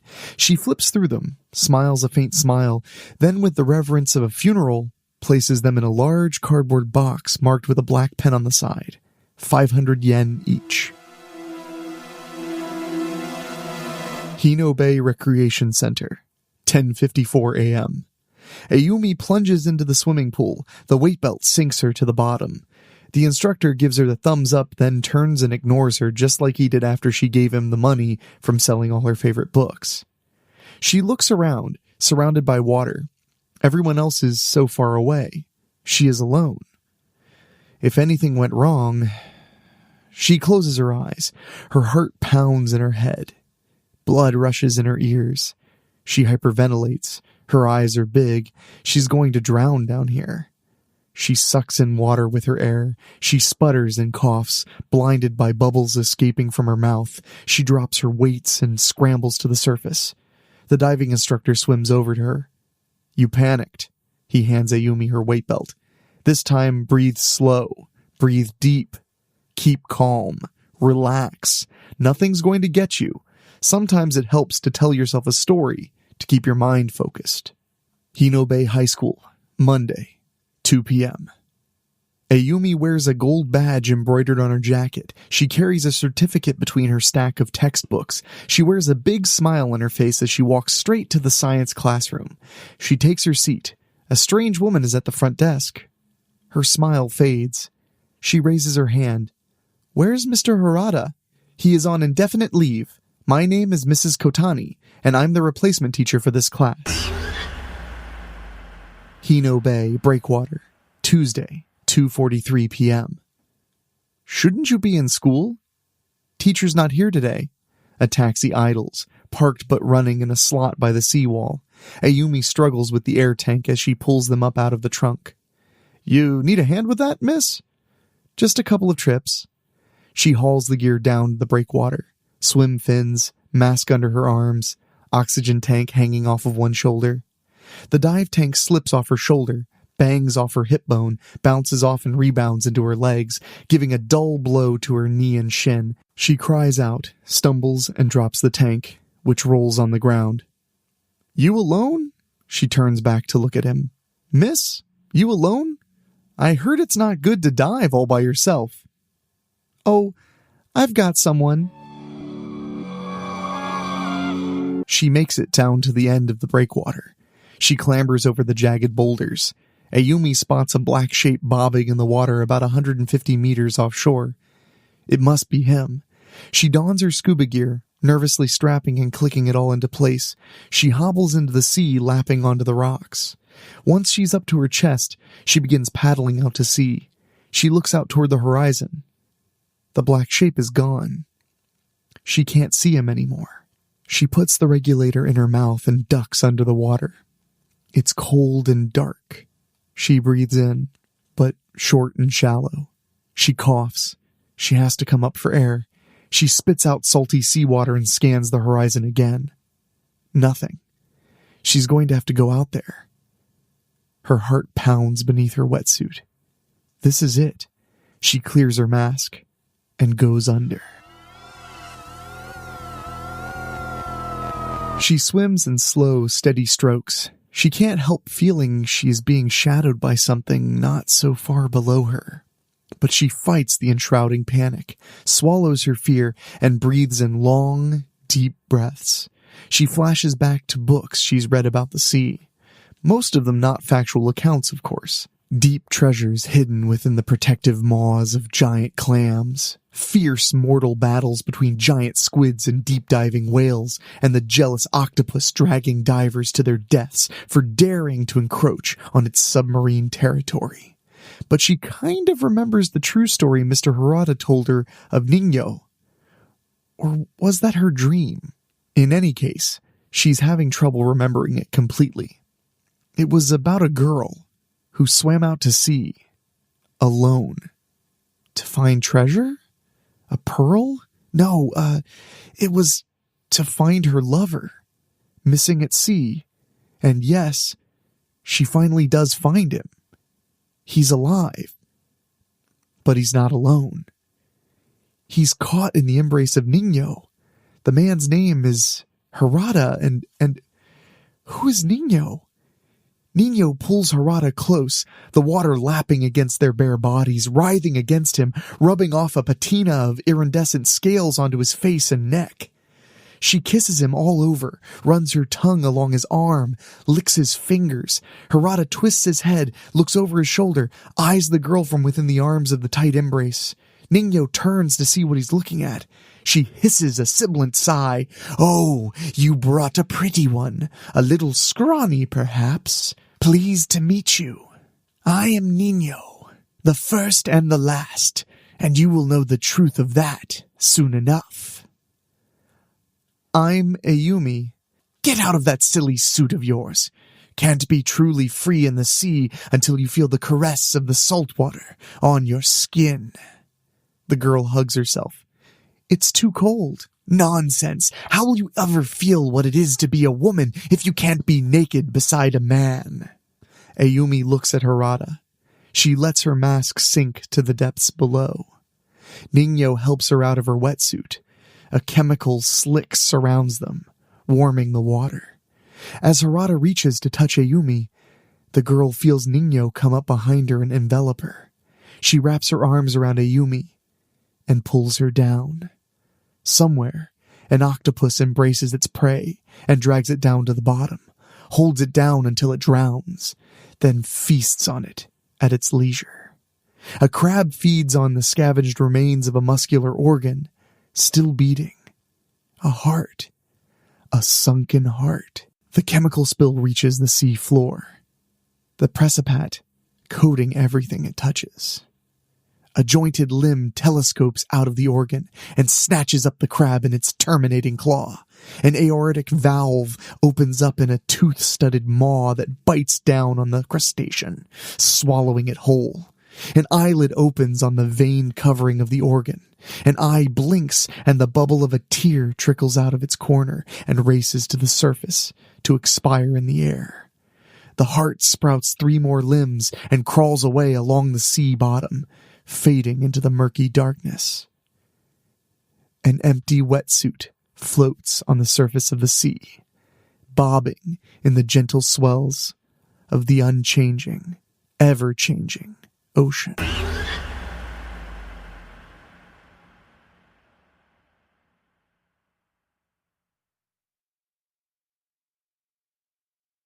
The Message by Rob Fields. Imagine this. You're a 23-year-old girl who's got everything going for you.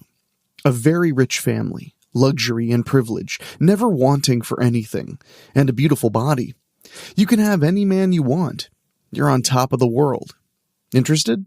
Okay, let's begin. You've passed every class while you were in school, without studying. Why should you have to study when you can just cruise along with your $1 million body? You can just keep your pretty eyes on certain men, show generous amounts of cleavage, offer a handjob to the right teacher, all for those A's that you've never had to study for. You still here? Come on, stay with me. You graduate with a great GPA, but in order for you to take over the family business someday, you must continue your education. You agree to go to college. Like high school, you rely on your porn star body to get through each semester of university. Like you're actually going to crack open a book and read the assignments, right? You're even allowed to bring a laptop to take notes. But why? Why should you have to write anything? You're rich, you're privileged, you're entitled. Besides, your glorious nails cost a pretty penny. Hell, you can charm some geek into writing your papers, right? You still with me? Nice.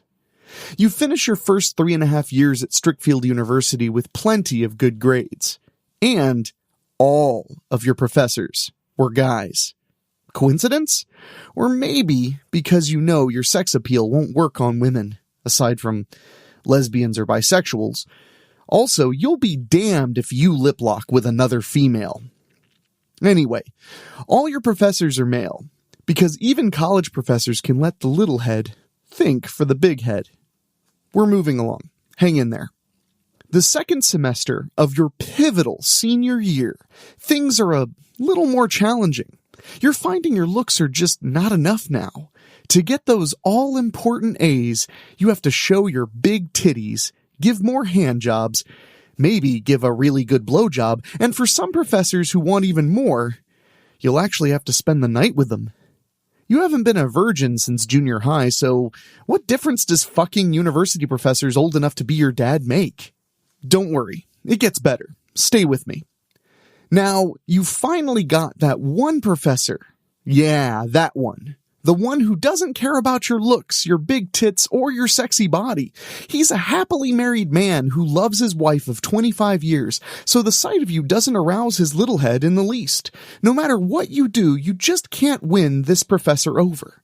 You still refuse to take notes, do homework, or lift your pen to take exams. Your grades in his class are the worst. But you're privileged. You're entitled. You're rich. The world owes you. Hell, what this professor makes in a year is pocket change to you, right? You still want to keep going? Of course you do. You're desperate now. Sitting in the back, you've shown him your tits during class. You've even shown him you weren't wearing panties. In fact, you even offered to suck your professor's cock more than once. Even more, you've offered to let him fuck you. And in some compromising places. You've even surprised him by waiting for him in his office, completely naked. Yet the fucking professor just will not surrender to you. He never once pops a chubby. What the fuck? Does he really love his wife that much? Nobody loves his wife for that many years. Your own parents are out fucking around on each other, for Christ's sake. Ah, you're still with me. Still loving all this juiciness. The professor's going to turn you into the dean for your erratic behavior. He'll tell him that you haven't done anything, really. He certainly has your grades to show for it, including your blank exams. because you're simply too entitled to put forth the effort. In fact, you're entitled to everything life has to offer. It's getting dark now. Turn on those smartphone flashes. Now, you've got a real problem. You can't let your parents see that you've actually failed a class. Didn't your parents tell you that if you didn't bring home the grades, they weren't going to keep you in school? If you're not ready to be a part of the family business, they'll cut you off. They'll send you out into the real world to make your own money. You'll no longer live in luxury. You'll no longer be entitled. You'll no longer be pampered and have the world at your feet. You'll be banished to the mortal realm with all the other bottom feeders who have to bust their asses just to make ends meet. There's only one thing left to do. Darker still, hope your smartphone batteries have a good charge. You talk to your scumbag boyfriend, knowing he's a scumbag, but he's always been there for you when you needed him. He listens intently as you tell him about the professor who's fucking up your whole world. Then he comes up with the perfect plan to help you get the grade you're entitled to. All it'll cost you is a little of your green and some quality time with your pink. Anything to keep you entitled. Really dark now. Hope your smartphone batteries aren't about ready to die. Your boyfriend knows the professor works in his office late on Fridays. He knows your professor always gets a Mountain Dew out of the soda machine beforehand. Not coffee. Not bottled water. A Mountain Dew. Probably the only unconventional thing about him. Having his office phone number, you make a desperate phone call. You tell him you need help and give him a false location. When he leaves, your boyfriend slithers into his office and roofies his Mountain Dew. Later, you and your boyfriend watch as the professor returns to his office, no doubt upset at your phone call. Oh, but he has no idea what awaits him in that green bottle. It's only a matter of time. We're at NC-17 content now, so you may want to put the kids to bed. You and your boyfriend take the sleeping professor to an empty classroom. It's Friday night, and nobody's around. You undo the professor's trousers and pull them down with his boxers. Up comes your dress. No panties. You finally get him nice and hard. And congratulations! You, a girl, just committed rape. You've got him by the balls. Literally. You both get him dressed and take him back to his office. Next, you both go back to your place. With the incriminating juices still inside you, your boyfriend beats the living shit out of you. It has to look like an actual rape, right? When he's finished, you call the police and tell them everything. Are you feeling pissed off yet, by the way? Good. You should. The professor is arrested. The police take samples from you both. They get a match, but they won't find the Mountain Dew with the roofie in it. Your boyfriend saw to that. His plan worked perfectly. Yes, his plan. Psst. He's actually smarter than you. So now, the professor's in jail. He's fired from Strickfield University. His wife leaves him after 25 happily married years. She wouldn't even listen to him, but he pled his case to her. He gets a trial by jury, is found guilty, and sentenced to life in prison.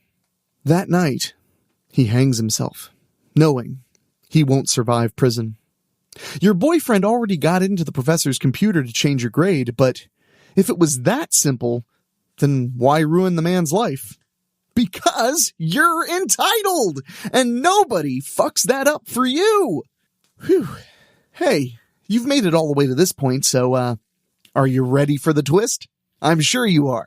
Now, two things are established. You think you're entitled, and you're not too bright. Your boyfriend made the plan that led to the death of an innocent professor who wouldn't give you the grade you wanted, but neither of you had any idea that a certain girl was in that same class with you. Actually, I was in a couple. Boy, did you two ever stand out to me. Not only did I see you showing your titties and your cooch to Professor Rodney Simmons, I even saw you arguing with him in his office after that class. I suppose those things alone wouldn't trigger a red flag. It was after the newspapers revealed that Professor Simmons had committed suicide.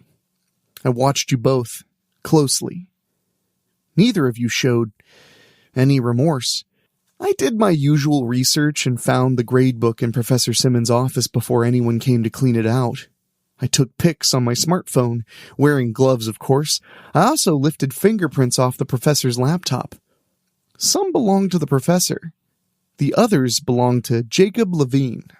Thanks to a fingerprint scanner I rigged up, I matched them with a special program I picked up on the darknet that gave me immediate access to fingerprints databases. Now, I just needed one thing. What the fuck? Genevieve Van Sant demanded. Where am I? Right where I want you, I replied, stepping out of the darkness. Genevieve spoke with her entitled voice. I know you. You're that criminal justice bitch people talk about all over campus. Wow, you actually know something, I replied. I'm surprised you know anything, considering how stupid you are. She struggled to get free. You can't scare me. Then she glared at me. You really fucked up. Once I talk to select people, you're fucked. You don't ever put your hands on me. Professor Simmons found that out. Oh, you mean when he raped you? I made air quotes to emphasize the end of my question. Genevieve protested. His spunk was inside me. He beat me within an inch of my life. He raped me. I waved her off. Please. I'm on a time crunch here, so let's wrap things up. You've got cops waiting outside? Genevieve sneered. You haven't got shit on me. I raised an eyebrow. No? I know your whole plan. The roofie, the real rape, the alleged beating. Genevieve gawked at me. Nobody was around. No one saw us. I shook my head slowly. I saw everything. Would it have killed you to have done your schoolwork? Because what you just did will kill you. I picked up some photographs and showed them to her. Wow, I'm surprised these pictures didn't end up on some porn site, I said. Porn's a multi-billion-dollar industry, you know. Genevieve shrieked when she saw herself in the act of raping the professor. Bullshit. The classroom we went to didn't have any security cameras. I picked up a nearby smartphone. This camera was there. It's your boyfriend's. I took it from him. I turned and flipped a switch. Another set of lights came on, and Genevieve gasped when she saw her boyfriend secured to a second table that was propped up. Yes, this is your boyfriend's loft, I said. I found roofies and other interesting shit in his room. Oh, and lots of videos of you two fucking. I raised my finger. Especially the one where you two pretty much confess to everything. I guess you'd call it victory sex? I cracked Jacob's passcode and found the photos. His big mistake was leaving his fingerprints. I held up a copy of the newspaper revealing that Professor Simmons had hung himself. This was all you and Jacob here. All because Simmons wouldn't just give you a grade. I showed her Professor Simmons' gradebook. It surprises me how many teachers still use these. Looking at the professor's laptop, you get poor grades throughout the semester, but end up getting an A overall. I opened the gradebook. Same poor grades here. Overall, you got an F. Oops! Imagine if your parents learned that you never studied 5 minutes since you got here. She rolled her eyes. I don't have to study. I'm Genevieve Van Sant. I rolled my eyes in return.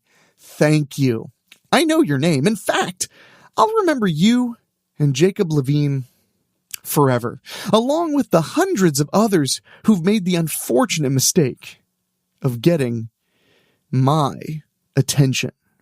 And speaking of attention, I suddenly heard someone, another guy, talking outside the door.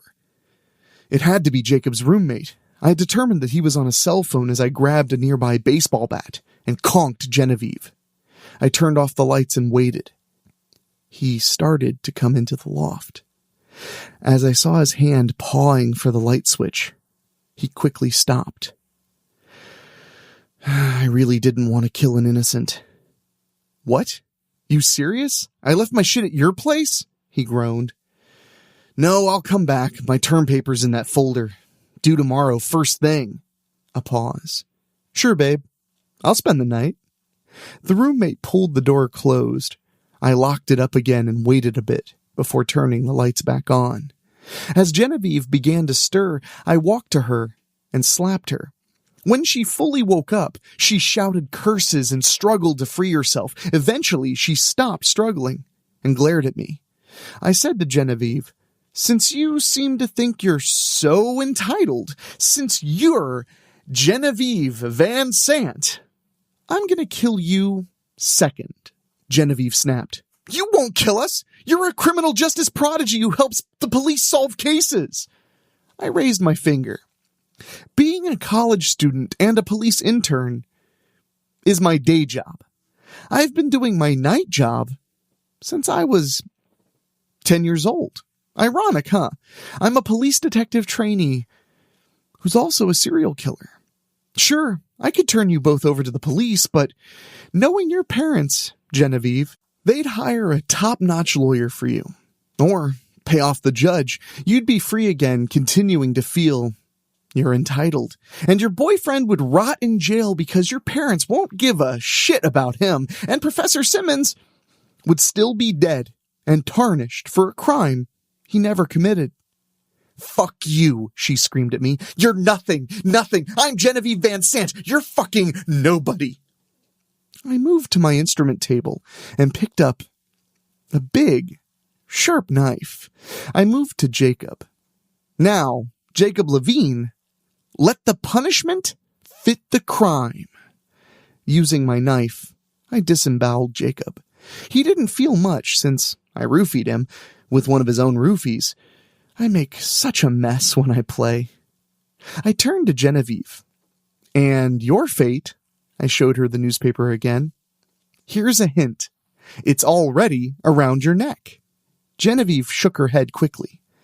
"No, you ruined a good man's life," I reminded her. "You broke up a wonderful marriage. You had no remorse whatsoever.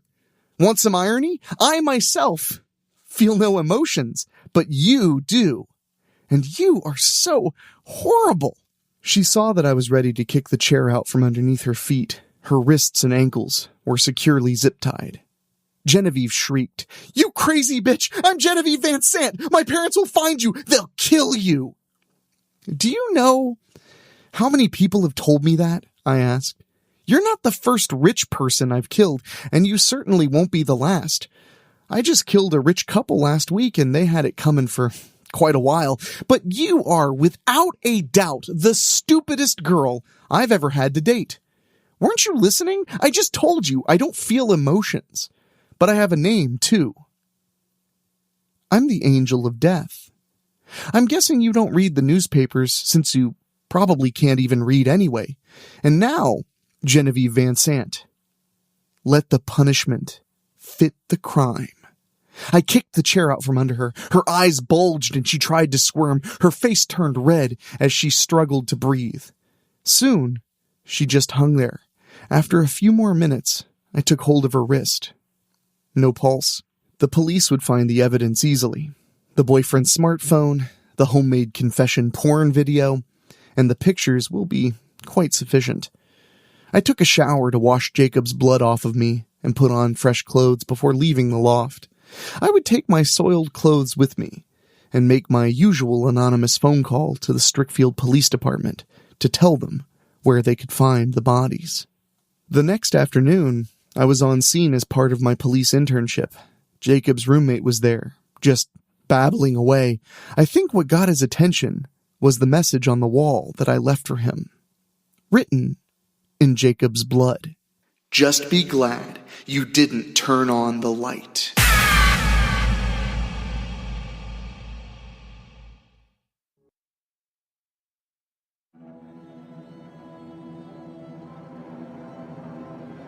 Heart of Stone, Heart of Fire by Joe Solmo.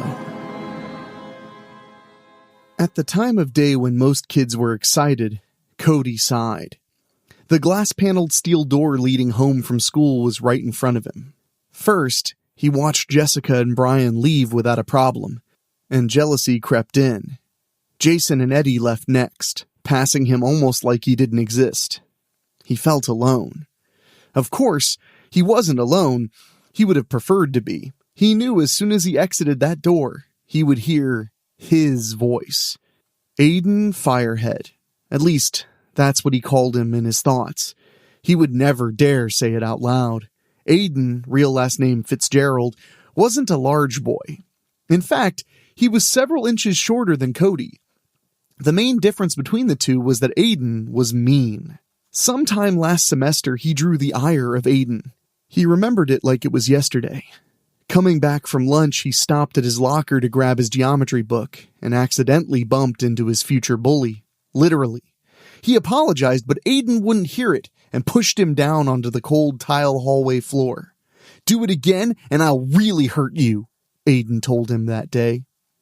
Cody was more confused by Aiden's reaction than upset, thinking it was just an isolated incident. After all, he didn't do it on purpose. Aiden's anger didn't just boil away, however. It simmered behind those cold blue eyes. Every day after that, Aiden tried to make Cody's life miserable. Some days he was able to avoid the bully. He even spent most of a week Aiden free by getting detention, just to have to stay late. But that just got him in trouble at home, as well as school. Cody's eyes perked up when he saw her walk in the door. Finally, he could go home. Abby had come to pick him up. She peered in the door until she spotted him standing there. She motioned him to come, but he hesitated, fear still keeping him in place. He saw her shoulders sag. He felt bad, but he couldn't move. Abby entered the middle school, her black skirt swirling around her. Cody didn't understand why she wore black all the time.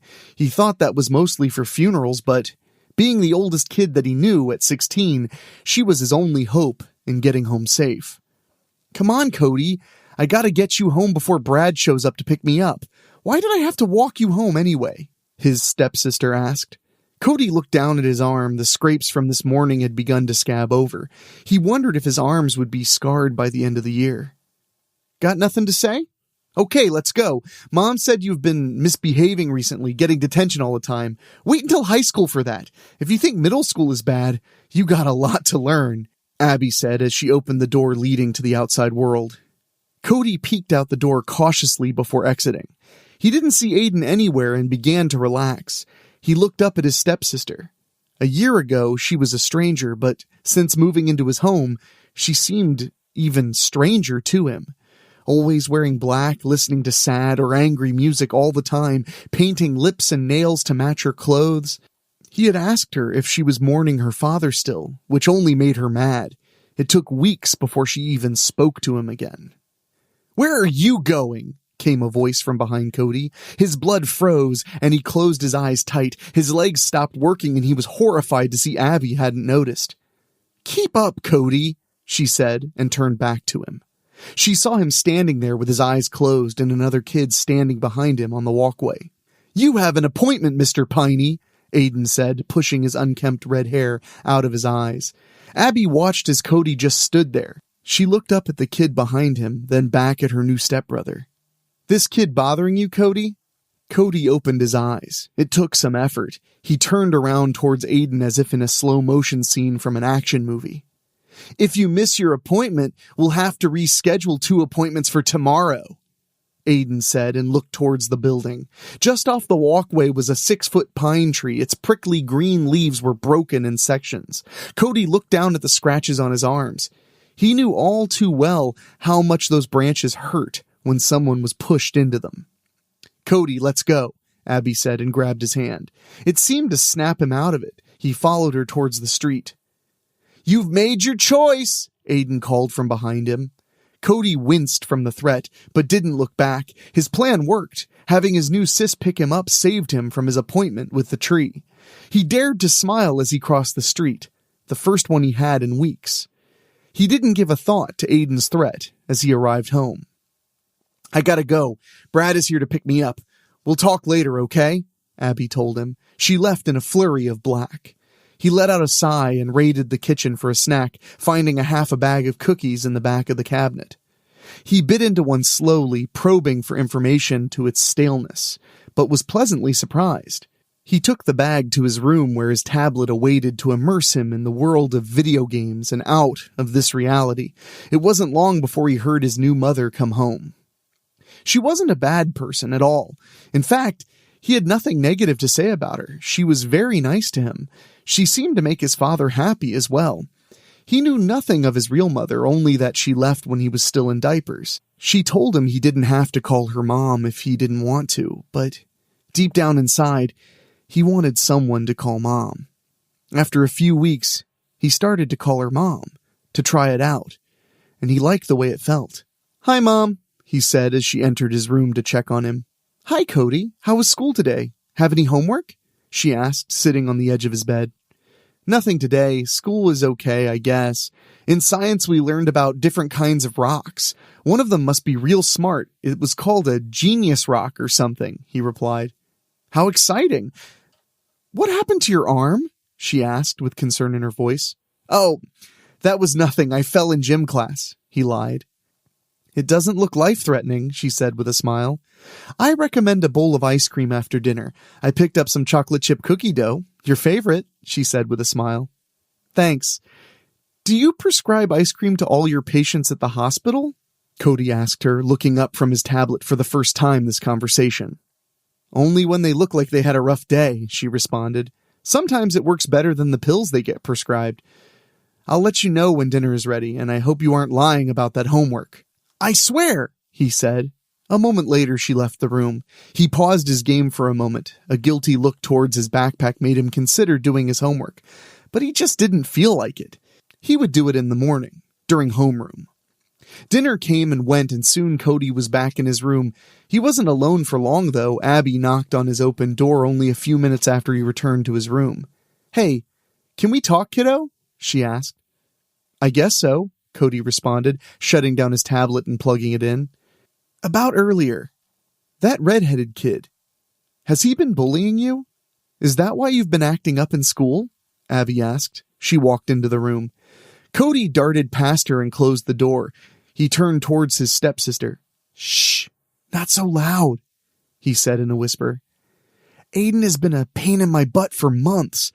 I just bumped into him once. I apologized, but he's made my life miserable ever since." "He's just a butt. There are all types of people in the world. Some are brains, some are brawn, and some are just butts. The only contribution a butt makes is, well, you know, awfully stinky," Abby said and smiled. She sat on the end of his bed. "He definitely is," Cody replied. "A big old turd." "Okay, let's not get carried away. You should probably tell your dad what's going on. He could talk to that kid's father or the principal at school. Did I ever tell you about the time I was bullied a few years ago?" Abby inquired. "I think this is the most we've ever talked, actually," Cody said. "What's wrong with your arm?" he asked, looking at the bandage that wasn't there before. "Oh, this? It's nothing," she said. "Forget about it." "Did Brad bully you?" Cody asked. "Oh, God, no," she said and laughed so hard she snorted. "Can I trust you to keep a secret, kiddo?" she asked in an even quieter whisper than the one they were already talking in. "Sure, if you keep mine about Aiden," he replied. "You know, you're too smart for your own good. All right, I'll show you. Remember, you promised me," she said and started to peel back the edge of the bandage on her arm. Cody grew wide-eyed, wondering what kind of gory scene he was in store for. He thought about all those movies he snuck out of his room at night to watch on TV. "A tattoo?" he exclaimed when she revealed what was behind the bandage. "How are you going to hide that?" "Well, I figured once it was all healed up, there really isn't anything they can do about it, so at that point I would just show them and they will yell, but that'll be the end of it," she explained. "Why the cat?" he asked. "It's a special cat. It was my cat before we moved here. With all the movers going in and out, she ran away and we never found her. I used to go back there a few times a week, but I never found her. It's to remember her by," Abby told him. "It doesn't matter how long you wait. They will freak," Cody said, thinking of his dad and new mother. "Just remember, you promised to keep my secret, and I'll keep yours," she pointed a finger at him.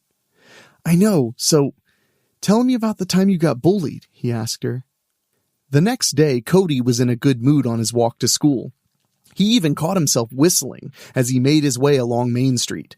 He talked to his new sis for quite some time, and she explained to him all about bullies, that they were cowards at heart, and 9 times out of 10, if you stood up to one, they would back down. That last part he kept replaying over and over in his head. He had a plan on what he was going to do this morning. Then, there should be no more Aiden problems. He crossed the street to the school and started up the walkway towards where he had last seen Aiden and Mr. Piney. He rounded the corner and saw the tree out of the corner of his eye. He was almost disappointed he didn't see Aiden, because he was prepared this time. "Where are you going?" came a voice from behind the tree. Cody swallowed hard. He turned towards the bully, trying to look tough. "I'm going to homeroom. Not that it's any of your business," he said defiantly. "Not yet you're not," Aiden said and approached him. He grabbed a hold of Cody's backpack straps and swung him towards the tree. It happened too fast for Cody to do anything, and before he knew it, his feet left the ground and he fell into the prickly pine tree. He felt the branches scrape against his bare skin as he heard Aiden laugh. Determined not to give up, Cody crawled out of the tree and brushed himself off as best he could. "You touch me again, and you're gonna get it," Cody said, glaring a hole in Aiden. "You're a funny one today," the bully said and approached him, reaching for his bag straps once again. "Okay, Cody," he thought to himself. "Now is the time."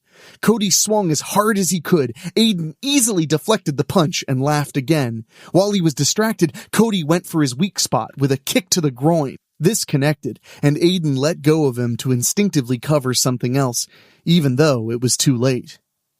Cody felt a rush. It was working. The plan was working. He was going to hug his stepsister when they got home tonight and tell her how her advice about bullies being cowards helped him. Then, Aiden stood up. A snarl crossed his face. And was that fire in his eyes? "You made a big mistake," the bully said and reached out to grab him. Cody bolted, the adrenaline kicking in, but it didn't kick in fast enough. Aiden grabbed a hold of his backpack, and that was enough. Not only was Cody introduced to Mr. Piney for his second appointment, but Aiden's repeated knee strikes kept him in the coniferous tomb. The entire time Cody balled up and closed his eyes. He could hear Aiden's words of anger, a more vicious tone of voice than he had heard from the bully before. After a few seconds, he could no longer smell the pine, and it was replaced by another smell. He tried to place it. It smelled like when his grandfather would light his pipe. The sulfur from the matches! Cody forced himself to open his eyes to make sure that Aiden wasn't trying to burn the tree down with him inside, but what he saw was worse. Aiden stood up over him, his red hair raised around his head, waving in a secret breeze only they knew about. They danced around his flames. His eyes were glowing. The blue was gone from them, replaced with a deep red, like lava pouring from the ground. He was even more intimidating now. "Aiden, please, I made a mistake," Cody said. "Being born?" Aiden said and decked him. He crumpled under the punch and laid there, so long that Aiden went into the school. Cody didn't even try to make it in there today.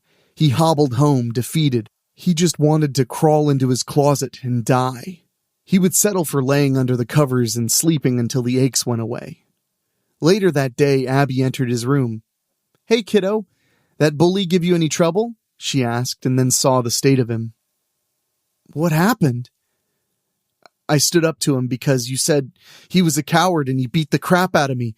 It was the worst," Cody said, fighting back tears. "That's it. I'll take care of this," Abby said angrily. "No, you promised not to tell anyone." "Tell me what happened. Don't leave anything out," Abby said, getting comfortable. Cody told her the whole story, his plan, the encounter, the way he looked. At first, Abby thought he was being a little dramatic. But when Cody explained how his hair and eyes looked, she got concerned. "Hang here 1 second. I have to grab something quick," she said and darted out of his room. He wondered where she thought he was going to go. He hurt all over. She returned a moment later with a book in her arms. It looked old and kind of spooky. She had a lot of those kinds of books that her and her friends would read while lighting candles and stuff. He didn't much pay attention to it. The title was The Elemental Influences in Modern Life. "Here, look," she said, flipping to a page. It showed a person made of fire and said Fire Elemental Kin on it. "What is that?" he asked. "You see, before people, there were only the elementals. They roamed the world, warred with each other, much like humans, I guess. Anyway, when humans came around, they warred with us instead. Eventually, they were defeated and were imprisoned in the elements they represented: fire, earth, water, and air. Somewhere, the human and elemental bloodlines crossed, and now there are some humans with elemental blood. I think that's what Aiden is, Abby explained. According to this book, most people have at least some elemental blood in them. I don't, but maybe you do. What? Are you crazy? I don't have fire hair, Cody responded. No, but you have other traits. Let's see. You were born in January, so you're a Capricorn and Earth sign. You're pretty thoughtful. Remember Mom's birthday when you got her that painting at the swap meet of her favorite flowers? That's also contributed to Earth. Let me make some calls, and we can do a little ritual to find out how to unlock it, Abby said excitedly and ran out of the room. An hour later, Cody sat inside a circle on the floor, candles lit around him. 4 of Abby's friends who also wear black sat around him. They were reading something together, their voices as one. He couldn't make out any of the words. Just when he began to get bored and was going to go back to his room, something changed. He felt it and looked around, but he didn't see anything amiss. A calming sensation flowed into his body from the floor and made its way over him, until he was wrapped in it like a giant blanket. A patience of the ages took over him, and he no longer wanted to go back to his room so badly. The next morning, Cody prepared for school and left the house the same way he had done for a long time, but this time, gone was the apprehension about the day. Inside, he was still, like the mountain facing the wind and rain. Cody didn't hesitate as he crossed the street to the school and walked to the tree. He stopped there and looked at it, waiting. "Look who it is here," came a snarl from the tree. "I don't think I've paid you back enough for the nard shot." Aiden stepped from behind the tree, much like he did the day before. He took a few steps towards Cody. "What's different about you? You're not so trembly," the bully said, and turned his head sideways like a dog when it's thinking hard. "I am not scared of you anymore," Cody said, and concentrated on the words and images his sister taught him to keep in his mind. Mountains defying the weather, the Rock of Gibraltar, mesas in the west, large, sturdy, unwavering redwoods. A little ace up his sleeve if he needed it, she called it, in case his aura wasn't enough. He had no idea what she meant by that, but it soothed him. "You should be. Your face hurt my knee yesterday. Now my fists want an apology," Aiden said with a flash of fire in his eyes. "I know what you are, Aiden. Even your name means fiery one. I know your true self." "Do you?" Cody asked. "Let my fists answer that." And with that, he swung at Cody. "Lapis," Cody said just before the fist struck him. It hit him square in the jaw, but the strike didn't budge him. In fact, it was Aiden that cried out. "My fist! What the hell?" the angry bully said and held it up. His hand was twisted a bit. "Why is your face so hard?" Aiden said, and swung again. This time a body blow landed on Cody, much to the same effect. "Just stop, Aiden, before you hurt yourself more. Let the anger burn out before it consumes you," came a voice from behind Cody. His sister was there to check on him. He just stood his ground with the magic trigger words in his head. "Stay out of this. This is between Cody and I," Aiden said, his hair waving erratically around him. With a yell, he kicked Cody in the leg as hard as he could to try to drop him to the ground. An audible snap was heard, and Aiden was the one who dropped, clutching his ankle. I think it's broken." "Serves you right, you little turd," Abby said and winked at Cody, who still stood there, still as could be. "Will you give up this nonsense, Aiden?" Cody asked, walking over to the bully on the ground. "Will you give up on bullying?" "Yeah, you won, okay? You kicked my ass," Aiden said as a crowd started to gather. "Cody did nothing. Your anger did all of this. You did this to yourself," Abby said. Cody looked down on his bully, now almost in tears and holding his broken ankle. "Come on, let's get you to the nurse," Cody said and held out a hand. Aiden reluctantly grabbed it and was shocked to find the anger inside him leaving. He hadn't felt like this in years. It was as if a great weight was lifted from his shoulders. He looked Cody in the eyes as he got to his feet and saw something there.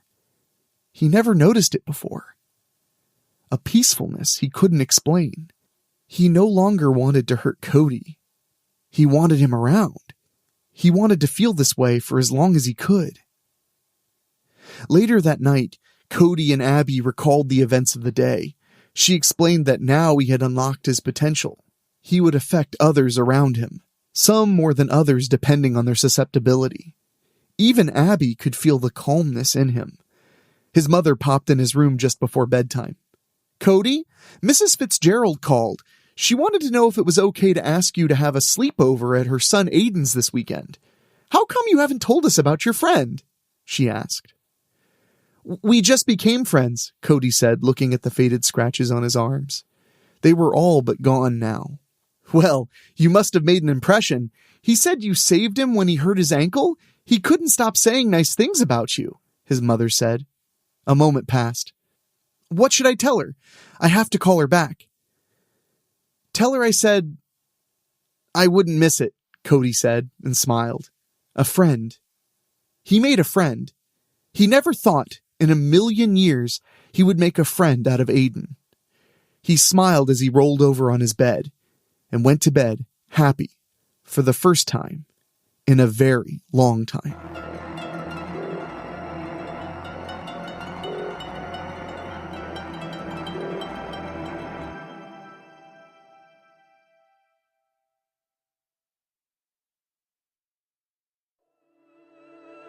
Slasher by Rob Fields. The group that was to breathe new life into the Strickfield University Film Society gathered in the movie room at Wilder Hall, the student union building. When Professor James Corgan arrived to conduct the meeting, he sat on top of his desk and looked at the others. "I see we're missing somebody," he said. "I'm sure Jenny'll be here shortly," Jessie, his busty, red-headed daughter, assured him. The professor appeared annoyed. "I'm not talking about your sister." Just then, another girl entered the movie room. "Sorry, I'm late. I got delayed." Jessie turned to her. "It's okay, Vicky. You didn't miss anything. In fact, we're heading out shortly." Professor Corgan looked at Vicky. "You did read the script, right?" "Trust me, I know my lines," Vicky assured him. "I know why Vicky got delayed." Bethany Mirren looked over at the others and made an obscene pantomime of giving oral sex, getting a few chuckles out of some of the males present. Jessie pointed right past Bethany. "Hey, don't want to work with Vicky Valentine? There's the door. We've only got one shot at making this movie. Just say the word and we'll recast you." Bethany flashed a toothy smile. "Your ad said you needed big-breasted girls for your movie. It just surprises me that you'd hire a porn star." "That porn star can actually act," Jessie fired back. "She's already starred in a horror movie for the North Ridgeway University Film Club. The Murder Club is kicking ass all over the film festival circuit. My contact at North Ridgeway told me it'll be getting a limited theatrical run in a few months. I want our movie to get that same prestige, especially if we want to keep the Strickfield University Film Society going." "We've lost a lot of money over the past 6 months," Professor Corgan explained.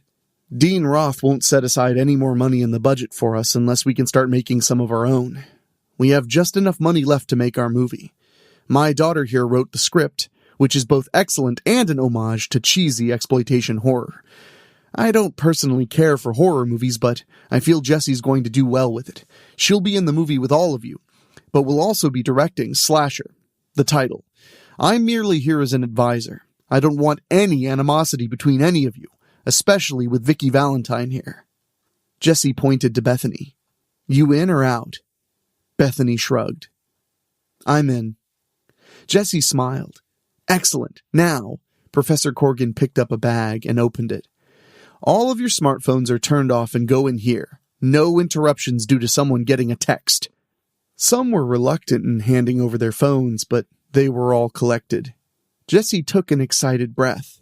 "Okay, Let's head on over to the old performance hall. It won't be torn down for a month yet. Dean Roth gave us permission to shoot Slasher there. Everything will be up and running, including the showers in the basement dressing room. If none of you want to go home, you can crash in one of the many old classrooms. So, are we ready? Cody King stood up. Let's go. Everybody exited Wilder Hall. They walked across campus until they came to the boarded-up building that was once Performance Hall. The building had seen better days, and it was very clear why a new one had been constructed. When Jessie was looking for locations to shoot Slasher, she had to convince Dean Jerry Roth to allow the Film Society to have the former Performance Art Building until it was time to be leveled. He finally consented and wrote her the permit she needed. He also had signs posted that only the Film Society had access to the building. When they reached the front doors, Jessie unlocked them, and they all went inside. She was so excited to be shooting her first feature film that she could barely contain herself. She took a deep breath and turned to everybody. Okay, people, our first scene is already set up. Head down the hall to makeup, and then we'll start. The first day of shooting for Slasher was about to begin. Jessie sat on the stage and looked over her copy of the script. Before long, she heard a door opening to her far left and saw her father coming in. "We're shooting the opening scene in here," she informed him. He came and sat next to her. "You're going to do just fine, Jessie. I suppose I'm curious. Why did you cast an adult film actress?" "I told you, Dad. She really can act. I had a chance to see her in the murder club at North Ridgeway University a few months ago, and I knew she'd be perfect for Slasher. I met Vicky that night and showed her the script, which she loved. I can't pay my actors much, but I'm glad she took the role anyway. Vicky's trying to do more legitimate movies and get out of porn. I want to give her a chance to do that." He put a comforting arm around her. "Okay, it's your movie. I said I'd back you." Jessie opened her script again. "Like I said, we're shooting the first scene. I couldn't find anybody to play the Scream Queen killer, so I'm playing 2 roles." She picked up the blank white mask that signified the killer. "I still can't reach Jenny. Do you know if she's coming?" Her father looked grim. "I didn't want to tell you, but your sister won't be joining us for our meetings again. Ever." Jessie looked worried. "What's going on?" He sighed. "She's the reason we're having our money problems. I discovered she's been embezzling money from the Film Society." Her mouth opened wide. "Oh my God." Then they heard a noise. Professor Corgan quickly stood up and walked into the stage area. "Somebody's up in the catwalk." Jessie found a flashlight and joined her father. She turned on the light and pointed it upward. "I don't see anybody. I'm telling you. I saw somebody moving around up there, Jessie." Jessie slowly shined the light around a few more times. "I still don't..." Suddenly, the figure appeared. The figure was obviously feminine, with a build similar to Jessie. The figure had the same red hair as Jessie, and wore a sexy, form-fitting white dress that showed off how full and ample her breasts were. However, this female figure wore the very same mask that Jessie held in her hands. This girl was dressed as the Scream Queen, the killer of Slasher. She looked down at Jessie and her father for a long moment, before she produced a bow and arrow. Before either of them could react, the Scream Queen took aim and shot the arrow right through Professor Corgan's heart. Jessie screamed as her father fell forward, dead before he hit the floor. Jessie looked up to the catwalk on impulse, but the Scream Queen was gone. Jessie held her dead father and sobbed. It was several minutes before the cast came in, ready to shoot the first scene. When they saw what had happened, they either gasped or screamed. Jessie turned to them. "Get out of here! Call the police!" Stanley Farnsworth quickly turned and left. It wasn't long before he was back. "The doors are all chained and the windows are boarded up. We can't get out." "Oh, bullshit," Cody King snapped. "Get out of the way." The cast members reached the main doors to find they were indeed chained tightly shut from the inside. They went and checked the other doors. Hope quickly turned to despair when they found that they were chained in the exact same manner. "We're fucking trapped in here," Cody yelled. "Bullshit! People, come on. We need to keep it together here, Vicky Valentine said. Let's go back and check on Jessie. They went back to the stage and found Jessie still holding her father's body. Vicky lowered herself and convinced Jessie to put her father down. Jessie did, and became angry. I told you people to call the police. Let's all go together, Nate Henry piped up. There should be a phone in the office. What about the bag with our phones? Stanley inquired. Jessie looked dismal. Dad put them away somewhere. I don't know where. Vicky stood up and helped Jessie to her feet. We go to the office then.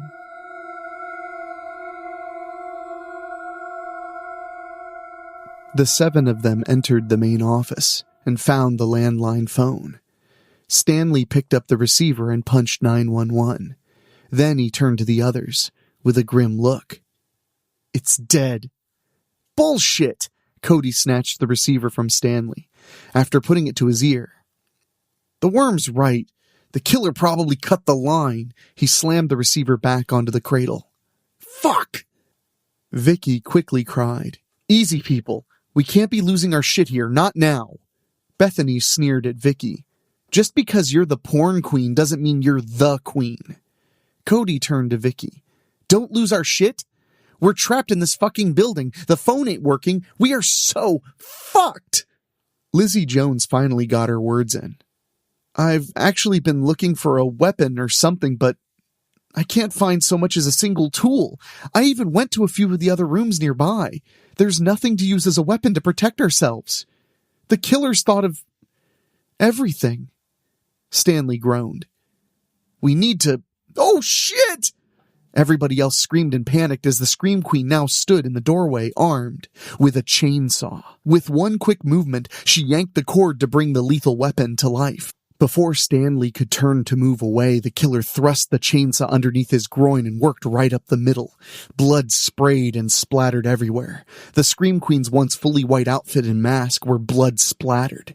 When the killer finished, the two halves of Stanley fell to the floor. The Scream Queen gave them a long, blank look before she turned and disappeared. The remaining 6 were too shocked to run after her. What the fucking fuck?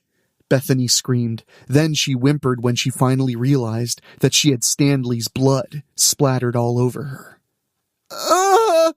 Jessie suddenly pointed to Lizzie. You say there aren't any weapons? I don't believe that for a second. I'm sure the murdering cunt pretending to be the Scream Queen wants us to think that. There have to be things we can use as weapons. We just need to search the other rooms of the building. I'm all for looking, Vicky offered. Bethany pointed to the doorway. Hey, porn queen, in case you were sleeping through all this shit, that fucking psycho bitch is still out there. Vicky glared at her. No shit, airhead. We can't just stay in here with our heads up our asses. You people can stay here if you want. I'm going with Jessie. We really shouldn't be splitting up, Nate stated. Like Vicky said, we can't just stay in here, Lizzie recalled. Hold it. I'll go with you and Jessie. As Nate reached out to take Vicky's hand, she slapped it away. Hands off. I'm married. Sorry. Jessie turned to the others. You 3 stay on this floor and look around. We'll head up to the 2nd floor. Plus, we still have to check the basement. She turned to Nate and Vicky. Let's go. Jessie, Nate, and Vicky split from the others and headed for the 2nd floor. Bethany and Cody were looking through drawers, closets, and other places where they might find weapons. Lizzie noticed that Bethany wasn't really making much of an effort. She seemed to be opening things, slowly, all while keeping her eyes on Cody. She also noticed that the rich girl had conveniently unbuttoned enough buttons on her top to reveal the ample cleavage in between her 2 surgically enhanced breasts. Truth be told, Cody really had an eye for Lizzie, and kept checking out her ass whenever she wasn't looking. Bethany noticed this, and couldn't understand why he'd want to hook up with a future Susie homemaker, when he could have her, hot and naked. All he had to do was just claim her. She had no problem answering Jessie's ad for big-breasted girls to act in her movie. Bethany knew she had the biggest ones out of every girl in the cast. Hell, even Vicky Valentine's natural ones didn't measure up to hers. Bethany had spent a pretty penny on her breasts to turn lots of heads. Yet Cody was wanting Lizzie. Oh, but Bethany wasn't giving up so fast. After all, she was from the infamously rich Mirren clan, and Mirrens always got what they wanted. Well, Bethany knew she couldn't just strip naked for Cody, not with Lizzie right there. She would certainly continue to work her charms on him. Oh yes, he would definitely give in to her. If he was a good lay, she would keep him for as long as she would continue to want to play with him. "Everything good, Lizzie?" Cody whispered. Lizzie, the lookout person, whispered back, "I'm not seeing anything." Lizzie kept looking one way, then the other. In truth, she wanted to help search for weapons, but spoiled Bethany just had to have her way. She'd had enough of Bethany's hem-hawing before she could turn to tell Bethany to trade places with her. The blood-splattered Scream Queen was suddenly right there in front of her. Lizzie screamed when the Scream Queen grabbed her t-shirt and ripped it open, exposing her bouncing breasts. Then the Scream Queen grabbed Lizzie by her long dark hair with the left hand and sank the blade of a box cutter into her flesh just below her ribs with the right. With a few swift, precise movements, Lizzie's stomach had been sliced open. Still holding Lizzie's hair, the Scream Queen forced Lizzie to quickly drop to her knees, causing her internal organs to drop right out of her stomach with a loud, sickening plop. Lizzie's corpse fell onto its side. Cody charged through the door, knocking the Scream Queen to the floor. She quickly got to her feet and ran away. Bethany shot out of the doorway. When she saw what was left of Lizzie, she quickly cradled Cody's arm. "Holy shit! What are we going to do now?" "We gotta keep looking for shit," Cody said. "We don't know if the others will be back or not. We gotta look out for ourselves now and find a way out of here." "Please don't leave me," she moaned. "Shh! Shut up! Come on!" Bethany nodded and held Cody's hand. He squeezed her hand and led the way. Jesse, Nate, and Vicky were on the second floor. They stuck together as they carefully examined classroom after classroom. They couldn't find anything available to be used as a weapon, not even so much as a pen. Vicky groaned in frustration. Nate put a gentle hand on her shoulder. "I know. This psycho seems to have thought of everything." Jessie groaned in frustration herself. "Why is that sick bitch doing this?" "Your guess is as good as mine," Nate replied. Vicky shook her head quickly. God damn it, we just came here to shoot a horror movie." She grabbed her hair and groaned again. "Am I being punished for being a porn star? My parents have never agreed with me doing porn to pay for school, but they supported my decision, and I'm trying to get out. I really am." Jessie stepped in front of her. "Look at me, Vicky. Look at me." Vicky slowly focused on her. "I see you. You do what you have to do to pay for college. I get it. I know Strickfield University's not the cheapest place to go. I don't think the Scream Queen is targeting you specifically. You'd be dead already. Just you." She hugged Vicky. "For what it's worth, thank you so much for agreeing to be in my movie." Vicky hugged her back. "Thank you for asking me." Then they came apart. "I don't want to die. I'm a senior this year. I want to graduate. I'm finally at a point where I can leave porn and do something meaningful." "What are you majoring in?" Nate asked. Suddenly there was a loud racket down the hallway from them, which made them all gasp. "We have to go check it out," Jessie whispered. "Are you crazy? The Scream Queen might be down there," Vicky whispered. "Someone might be in trouble," Nate offered. Vicky really didn't want to go, but she nodded. They all cautiously moved down the hallway, checking every room along the way. Soon they reached the room where they were sure they heard the noise. They entered the bloody room and found the remains of murdered crew members everywhere. Nate had to quickly cover Vicky's mouth to keep her from screaming. Jessie had to whisper to get her to calm down. When she did, Nate removed his hand. Then Nate saw glass bottles of water on the desk. Being really thirsty, he picked one up and opened it. He'd only taken 2 swallows before he quickly spit it out, just missing Vicky. But he couldn't tell her that what he had just consumed was not water. It was highly corrosive acid, Vicky screamed in terror as Nate fell to his knees. His face, throat, and the flesh on his chest and stomach had melted away completely. Blood was pooling around his corpse quickly. Suddenly, the Scream Queen appeared with a bloody fire axe in her hands. "Fuck you!" Jesse shouted. The Scream Queen raised and swung the axe at Jesse's neck. Jesse ducked, barely. When she came up, the girls both shoved the killer to the floor and ran out of the room. Cody and Bethany were exploring the basement now. They still hadn't found any weapons in spite of all the rooms they had checked. Bethany's arm was still wrapped around Cody's as she continued to cling to him. "Why? What did we do wrong, Cody?" Cody sighed and gave her a brief, comforting hug. "I don't know. What I do know is we gotta get the fuck out of here." They walked into the dressing rooms. Seeing nothing, they turned and walked into the shower room. Bethany was really scared now. God damn it. She held herself as she backed into a corner and seemed ready to cry. Cody moved to her and held her to him. "Hey, don't come apart on me. Come on, Blondie. Stay with me here. Stay with me." Cody moved his hands to the sides of Bethany's face and began kissing her, hungrily. Bethany snatched him to her and kissed him with equal hunger. Bethany let him finish unbuttoning her top to expose her abundantly large breasts. Cody had seen Vicky Valentine's natural breasts many times when he'd watched her adult movies, but Bethany's enhanced ones were much bigger. And to a guy, bigger was always better, right? Also, he would have liked to have hooked up with Lizzie, but she was dead. For all Cody would have known, they were all gonna die. Fuck it, he thought. Cody and Bethany undressed each other. Then Bethany turned on all the showers. As far as they were concerned, there was no Scream Queen in this steamy world. At least not for a few adulterous rounds of pleasure. For them, the sex was everything they'd both imagined. They were so into each other that they never heard or saw the figure appearing at the shower entrance. As Bethany was having her third orgasm, she opened her eyes and screamed. Cody screamed himself when Jesse yelled, "Are you two fucking kidding me?"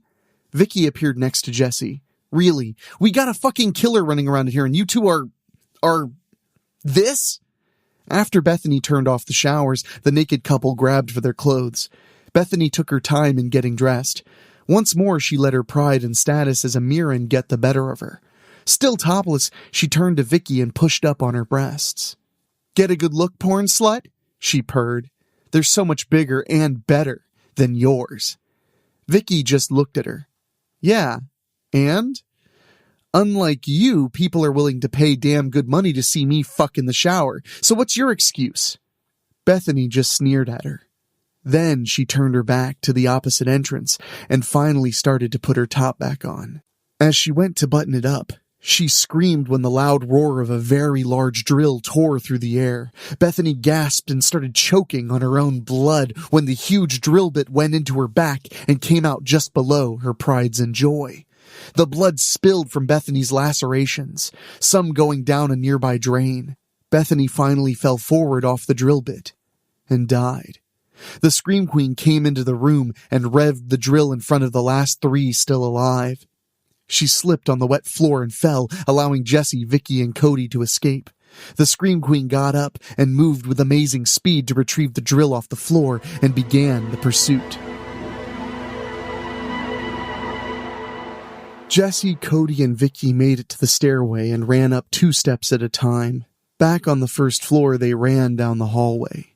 The raging drill made it quite clear that the Scream Queen was right behind them.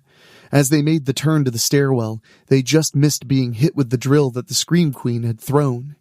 The drill had stopped when it hit the floor. They ran up the second floor and kept moving. So far, the Scream Queen wasn't in sight. When they reached the catwalk doors, Cody opened one and motioned for the girls to go in before he followed. They were careful in moving across the catwalk above the stage. The house lights suddenly came on, which made them all scream. As they reached the opposite doors, one of them opened. The Scream Queen stepped in. This time, she had a spear in her hands.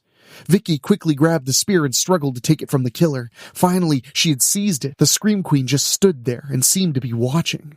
Without warning, Vicky turned and drove the spear under Cody's chin with enough force so that the tip came right out through the top of his head. Cody shook and gurgled for a few moments before Vicky just shoved him right off the catwalk. Cody's head landed on the hard wooden floor where the sickening sound of his skull shattering was heard. Jesse gasped and looked at Vicky. Why?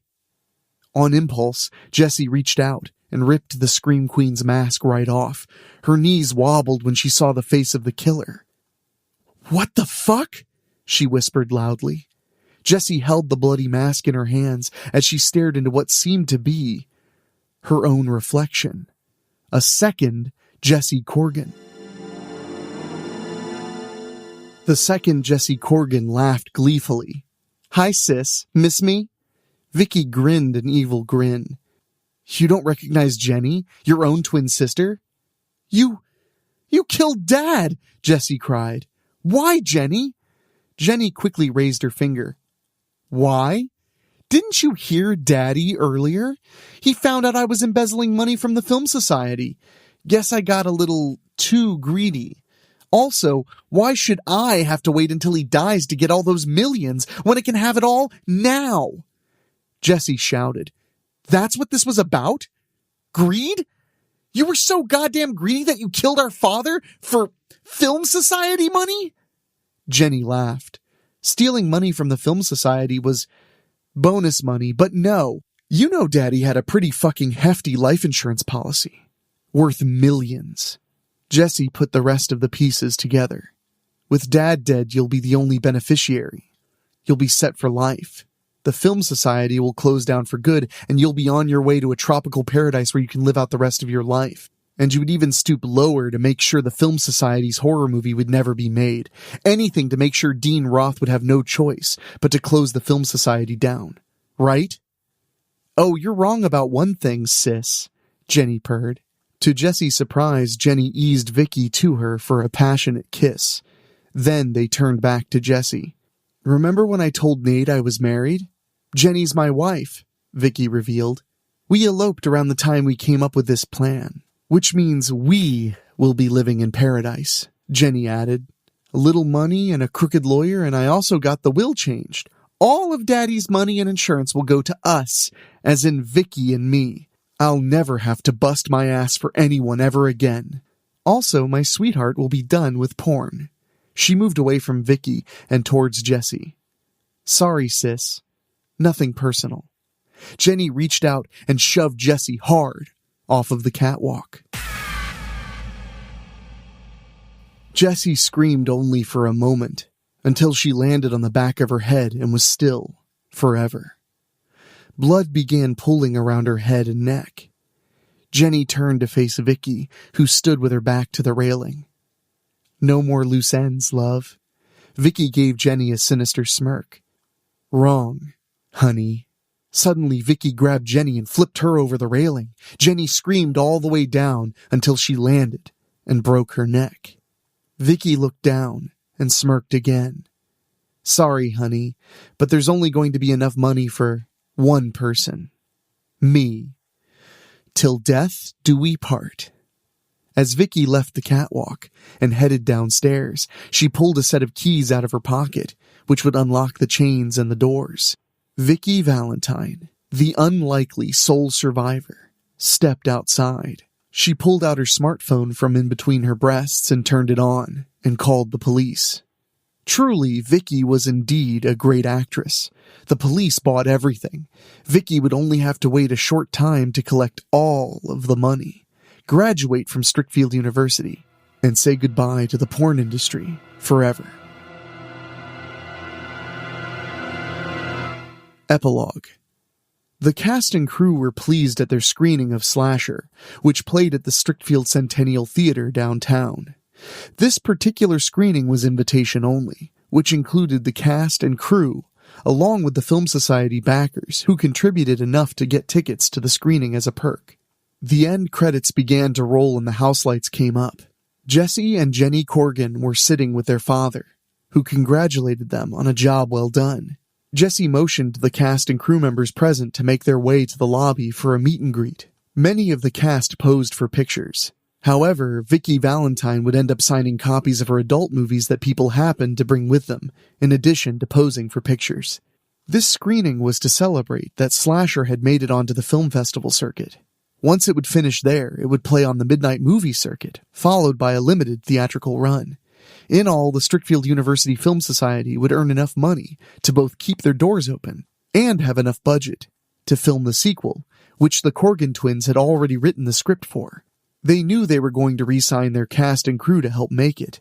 Vicki Valentine was already guaranteed her role as the star, and accepted it on the spot.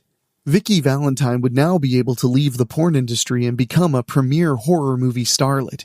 Not only had she agreed to star in Slasher 2, Valentine's Day, she would also go on to star in other horror movies for other independent studios. She hadn't forgotten that Slasher made her a star and made it a point to make herself available whenever the Corgan twins offered her a role. Bethany Mirren, Vicki's rival, had actually been approached by Vicki's former agent about a career in porn. Bethany would never admit it, but she had actually considered it. However, it was no secret to the cast and crew that she and Cody were seeing each other. The secret they shared between themselves was that they actually did have sex during their shower scene. They just didn't seem to want to be apart after that. When it came to the rest of the cast, Nate Henry and Stanley Farnsworth would receive individual offers to appear in or star in other independent movies. Only Lizzie Jones had actually been signed to a Hollywood contract out of all of them and would go on to win Oscars. As for the Corgan twins, many of their movies are still playing on the midnight movie circuit to this day, and many, many more are on their way.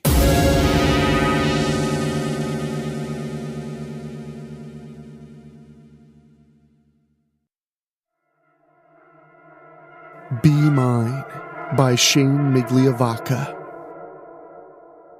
She'd just sat down on the bed with the cat snuggling up next to her when the knock came at the door. Blake looked over at her roommate, Cassie, buried in her phone and closer to the door. Door? Cassie didn't answer. Nope, guess not. Blake looked down at her cat, Dean. Sorry, buddy. She stood as the cat looked up at her, completely disappointed. Blake crossed the small, messy dorm room as another knock came. I got it. Huh? Cassie mumbled. Opening the door, Blake was greeted by Maggie from down the hall.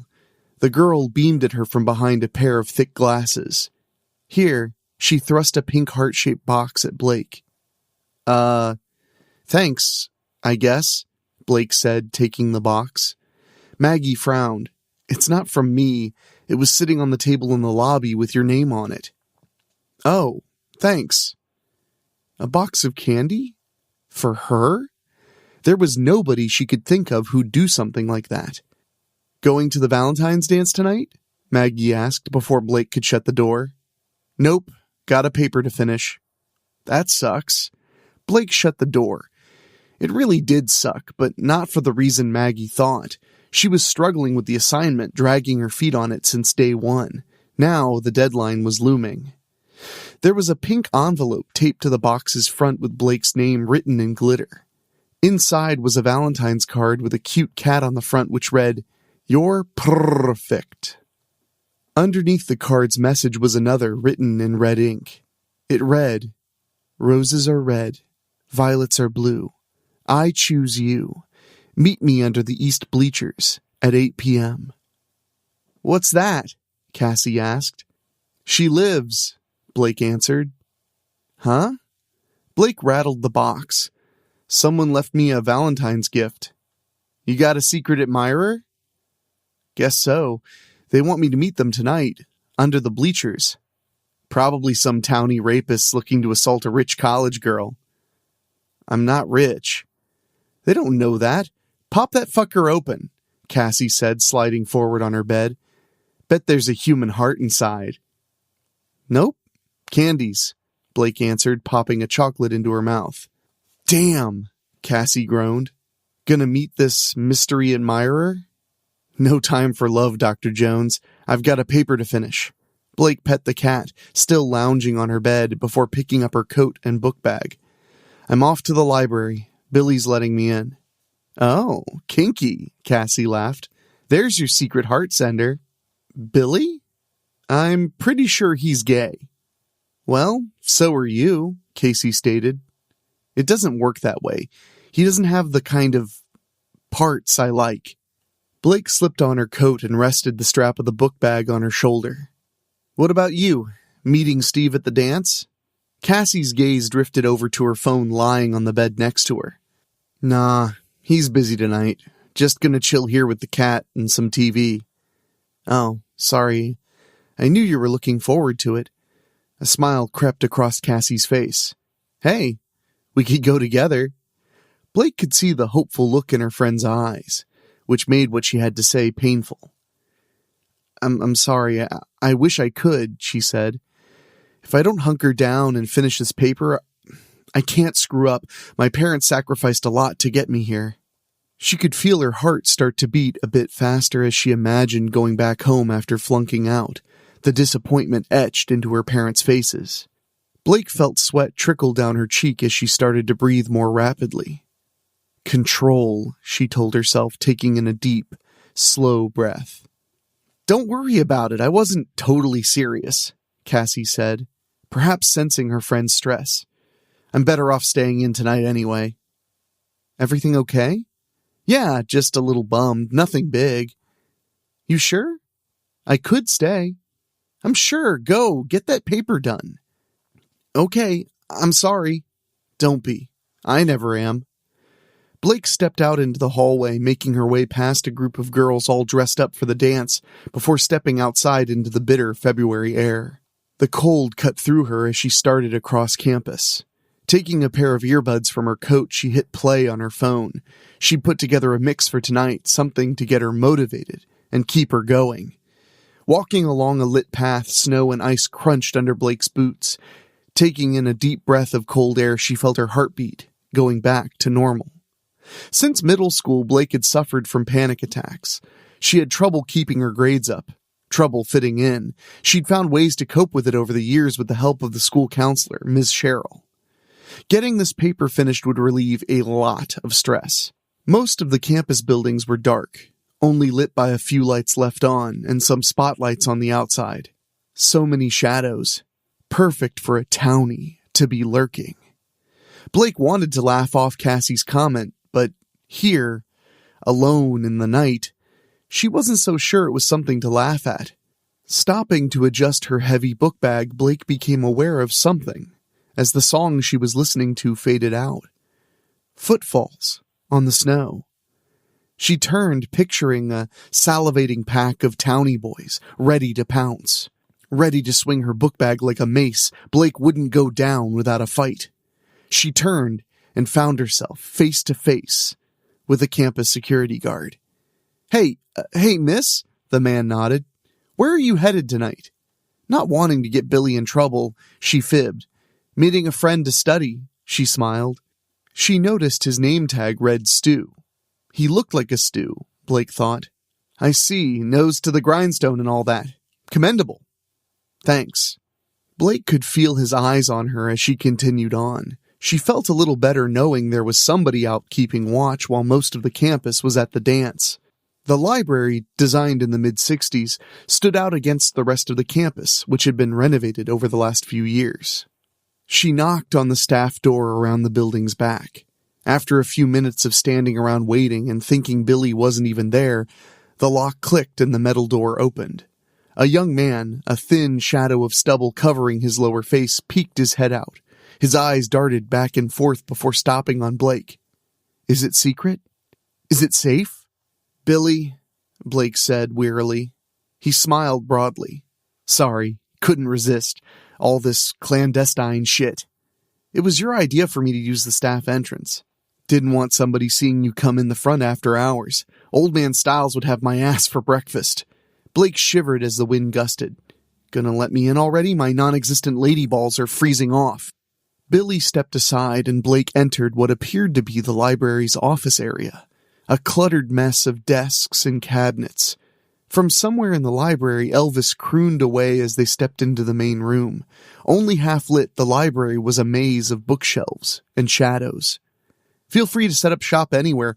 I'll be down here doing inventory a while, so don't worry about getting the boot." Blake smiled. "Thank you for this. There's just too much chaos back at the dorm to focus. Besides, Cassie didn't go out tonight." "Oh, she didn't go to the dance?" "Nah. Got stood up. Kinda the same for me. All my help bailed so they could go to the dance." "Well, at least you got the king. Music isn't going to be a problem, is it?" "Nope. Brought my own." Blake pointed to her earbuds. "Where's it coming from anyway?" "Old man Styles has a record player hooked up to the PA. He's got a shit ton of vinyl in his office." Billy pointed over his shoulder at the head librarian's office. "Helps the night go by quicker." Blake headed upstairs and plopped down at a desk off in a corner. With her paper and reference material laid out on the desk, Blake popped open an energy drink and took a sip. Sweet, sweet caffeine. She unpaused her music and got to work. Cassie's finger hung over the send button. How long ago had it been since she'd sent it? She wasn't sure. She read the message again. "I know about the two of you." The message remained unseen by Steve.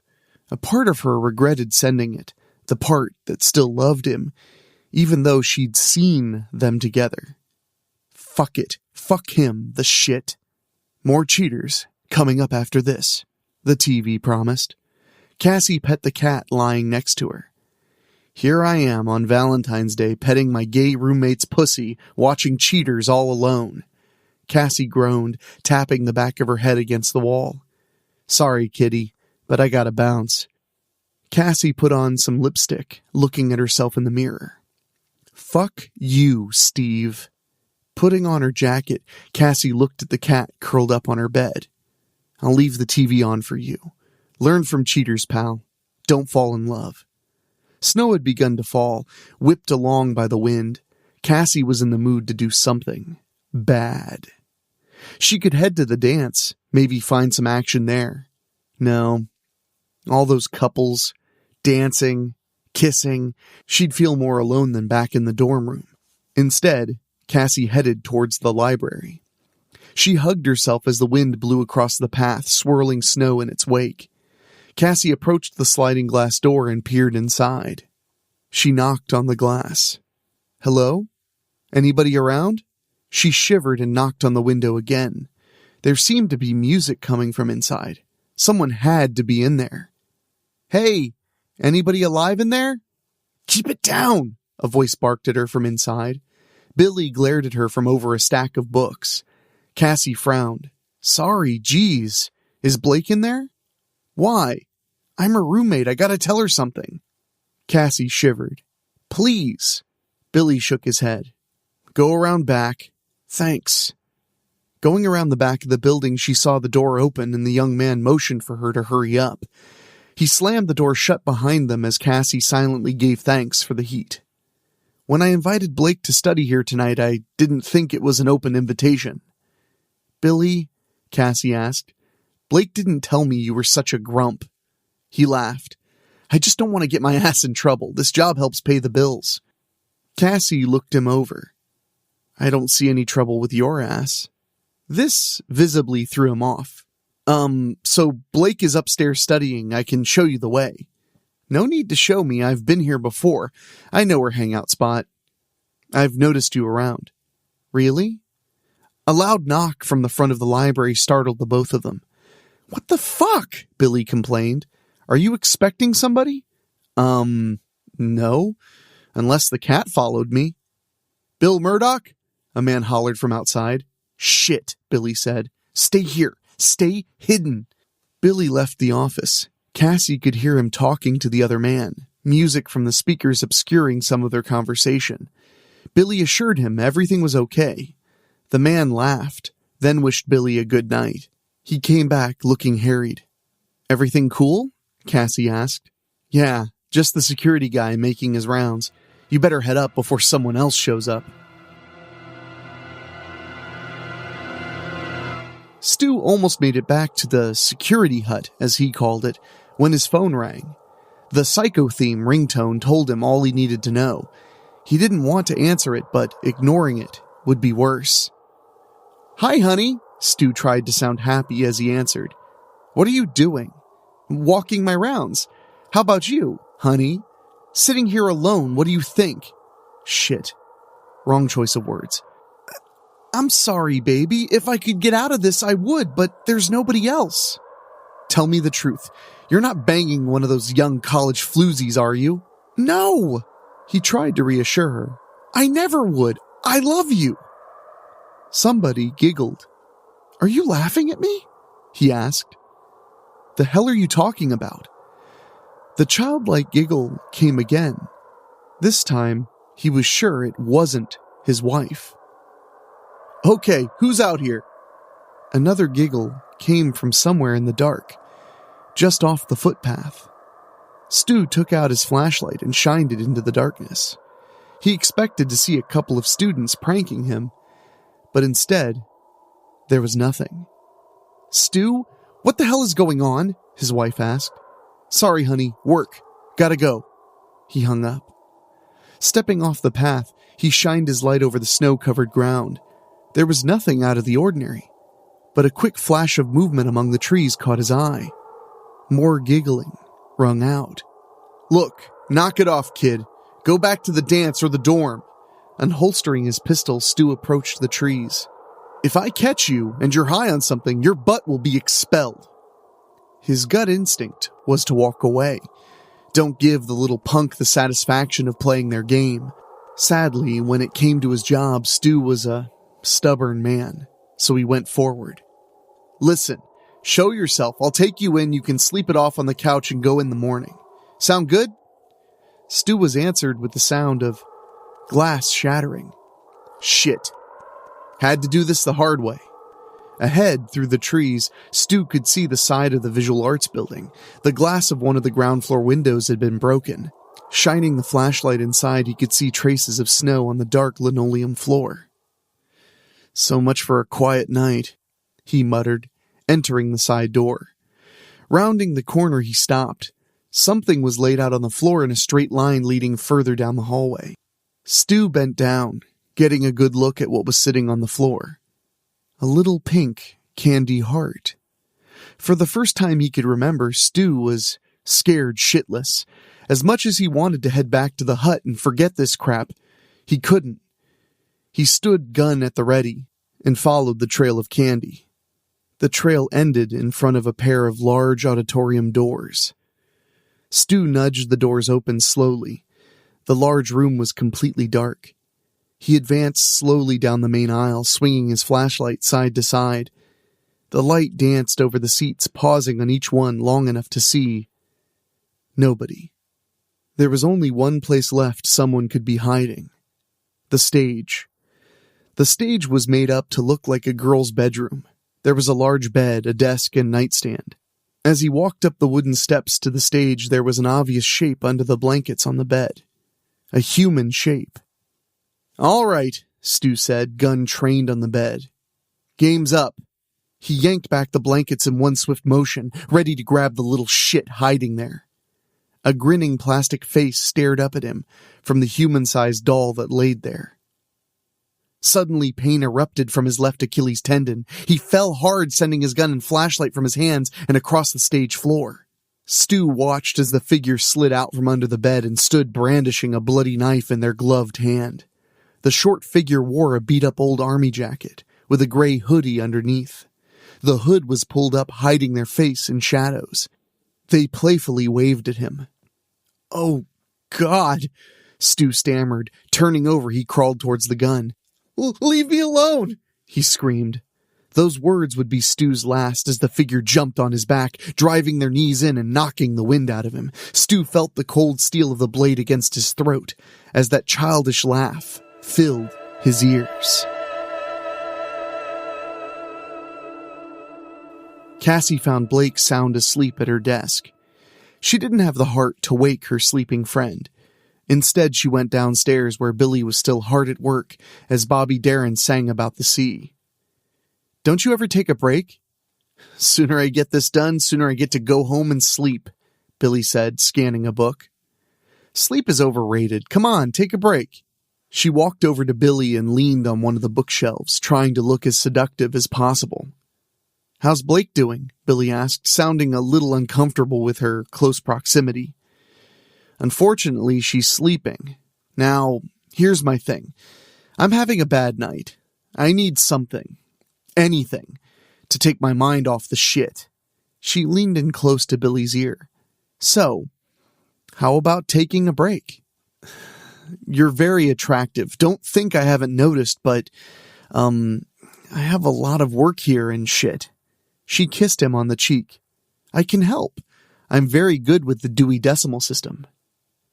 "Well..." "Oh," Cassie exclaimed. "So not gay." "Huh?" Billy looked up at her. "Nothing," she said, breathing heavy. They were in the back corner of the library, behind a shelf of rarely used books. Cassie laid her head on Billy's bare shoulder. "I don't do this. It's just tonight," she said. "I don't want you to think I'm easy." I wouldn't," Billy said. "I know this is just a fluke, a one-time thing." "I wouldn't say that," she laughed. "We'll see, okay?" "Yeah." Cassie laid there, feeling her heartbeat go back to normal. It was the first time she noticed the silence. "The record stopped," she said. "Guess so. How much trouble would you be in if Old Man Styles caught us?" "Are you crazy? He'd have my ass thrown out of school." "From what I've heard, this isn't the first time someone got some in the library." "Miss Walton?" Cassie nodded. "And Coach Greer. It's a rumor, anyway." Billy laughed. "It's more than that. I almost walked in on them one night in the projection room." "She might have asked you to join in." The pair giggled. "Well, I gotta get back to work," Billy said. "I wish..." Cassie cut him off, kissing him. "I know. Duty calls." She sat up. "I'll go see if Blake is up." The PA crackled with static as another record started to play. "How?" Cassie asked, looking at Billy. "Only one way," he replied. "Somebody else." "Who?" "Blake wouldn't, I don't think." "I'll go look. I'll go with you. Stay here. If it's the old man or Stu or somebody, I'm toast." He surprised Cassie by giving her a quick kiss on the cheek. She watched him hurry off, feeling a sudden nervousness. She waited, listening. With the music, it was hard to make anything out. Cassie could hear Billy say something. Then he yelled one word that sent a chill through her whole body. "Run!" Blake woke with a start. She dreamed of a dark figure standing behind her, stroking her hair. A great mechanical roar erupted from within it, making her jump. Above her, the overhead heater rumbled to life. How long had she been asleep? How much time had she lost? She'd only meant to grab a quick nap. Groggy, Blake fumbled for her phone, knocking over an empty energy drink. "Caffeine, you betray me." The earbuds dangled from her ears, but her phone was gone. Blake checked the rest of the desk and floor. What the hell? It couldn't just be gone. From downstairs, music drifted up. Billy was still here. The music was something classical, though Blake wasn't sure of the composer. Blake went downstairs. Despite the music, there was an odd stillness to everything. "Billy?" The song reached its climax before going to static. Outside, wind rattled the library's large glass windows. The snow was starting to fall heavier now. The clock over the front desk read 1:30. She'd slept for hours. "Billy!" she called out again, worry straining her voice. From somewhere in the library, a childlike giggle answered her. "Come on, this isn't funny. Stop screwing around." Fear climbed up her ribcage and threatened to take hold of her. A flicker of light caught Blake's eye. Something moved in the library's rear, accompanied by the sound of voices. The light was coming from the conference room. The wall-mounted TV had been turned on, and a presentation on the college's renovations played to a darkened room. A lone figure sat, back to Blake, watching the screen. Blake walked around the side of the seated figure. Before she saw their face, she knew. Billy sat there, unmoving, staring straight ahead, A large, bloody wound covered his chest, his arms laid outstretched in front of him, his hands cupped together, holding something. An offering. A heart sat in his hands, a note was pinned to it. "I heart you," written in blood. She ran from the room and charged the front door, only to find it locked. Frustrated and scared, she pounded on the glass, but it was unwavering. There had to be another way out. The office, where Billy had let her in. Entering the office, Blake scanned the room. There could be somebody hiding behind one of the desks. The door on the other side of the room might as well have been miles away. Blake grabbed a silver letter opener from the nearest desk. She held it out like a crucifix to ward off some unseen evil. Blake got to the door without incident and found it locked. Shit. She headed back out to the main area. There must be another way out, a fire exit or something. She headed through the center of the library. Something slowly moved down one of the aisles, making Blake stop. Crouching, she slid the letter opener in her jeans pocket. She crawled on her hands and knees, trying to get a better view. Slowly, she pulled a book from the shelf and peered through the gap, coming face to face with Stu, the security guard. His body lay on the ground, lifeless, his head tilted to the side, looking straight at her. Her breathing became louder, more ragged, threatening to give her away. Control. A gloved hand gripped her shoulder. Boo!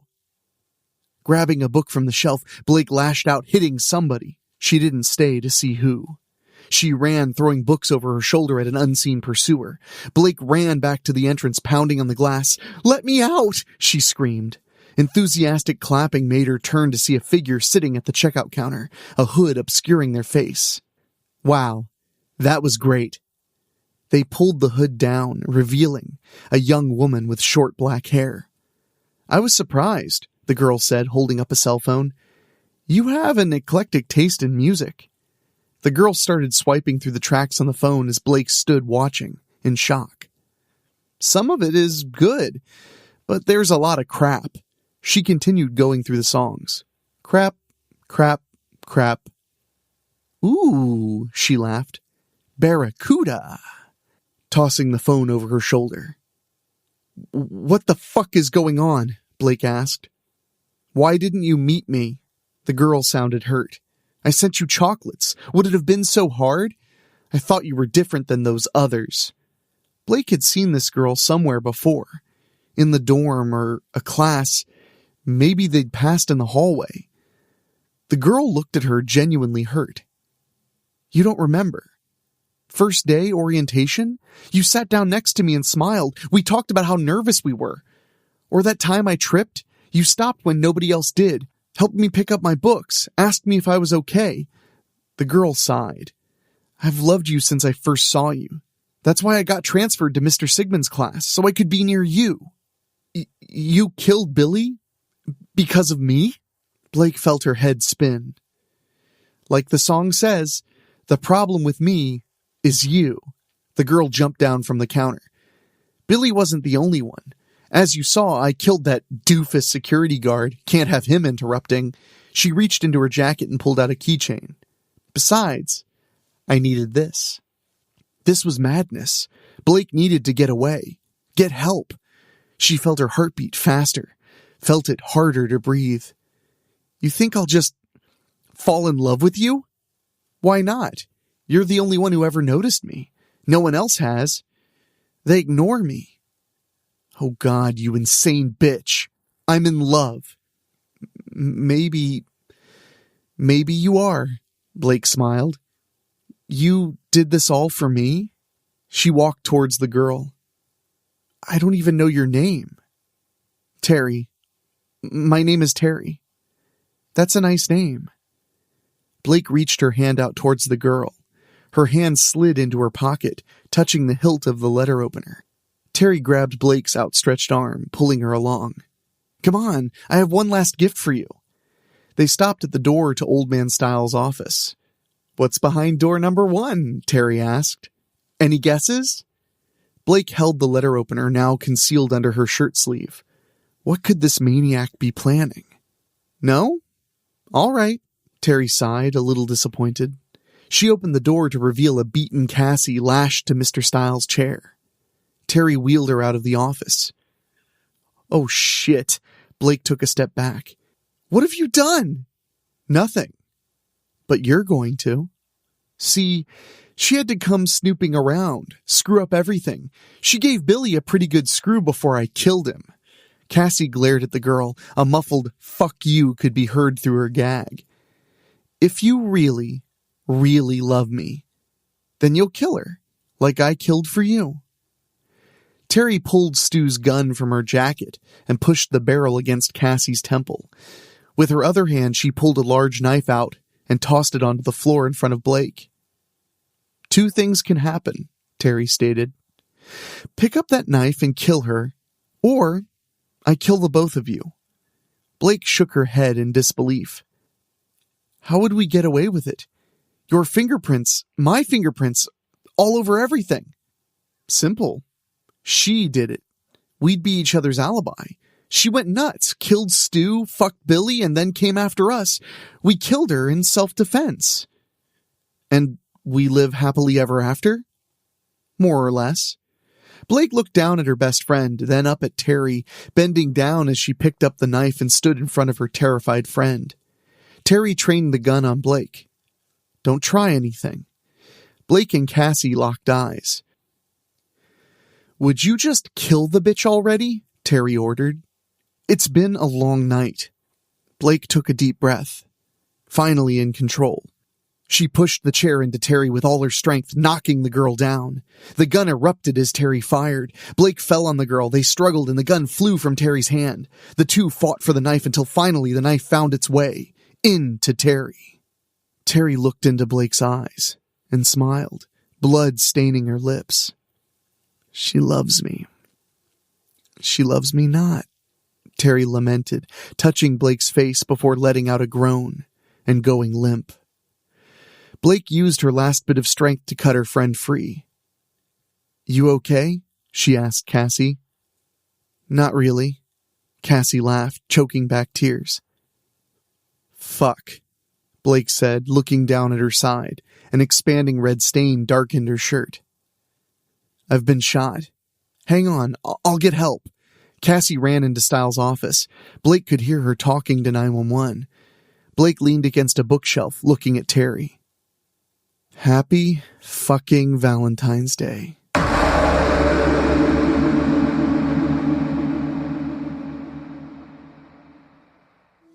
The Bad Schoolgirl by Rob Fields.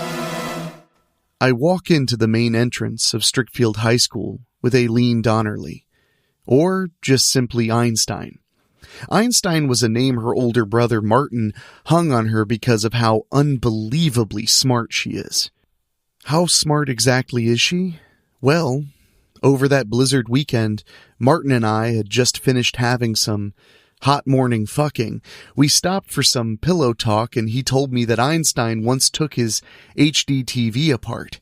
She easily put it back together, but now he could access all of the satellite channels and streaming services for free.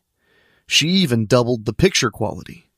I look at the geek now and just want to wring her fucking neck, but of course I won't.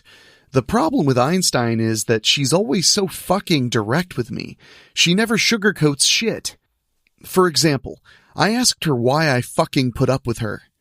I would have expected her to say, because I'm sleeping with Martin, but no, she says it's because she's so cute that I really like her. I do have to admit, Einie is cute.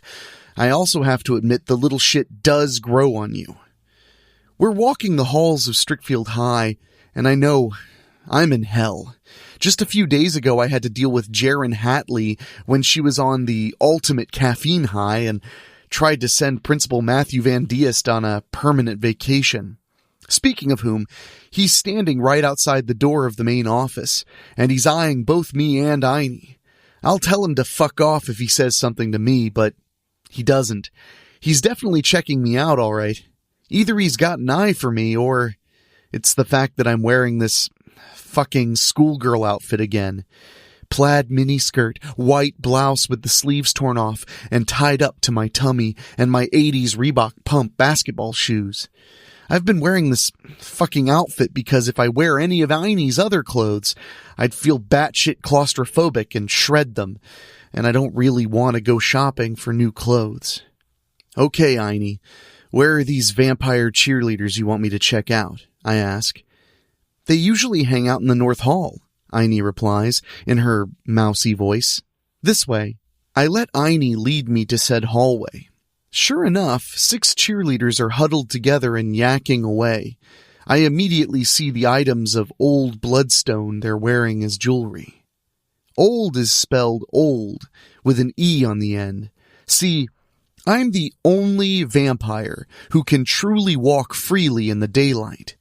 These bitches are using old bloodstone to be able to walk in the daytime and not burn.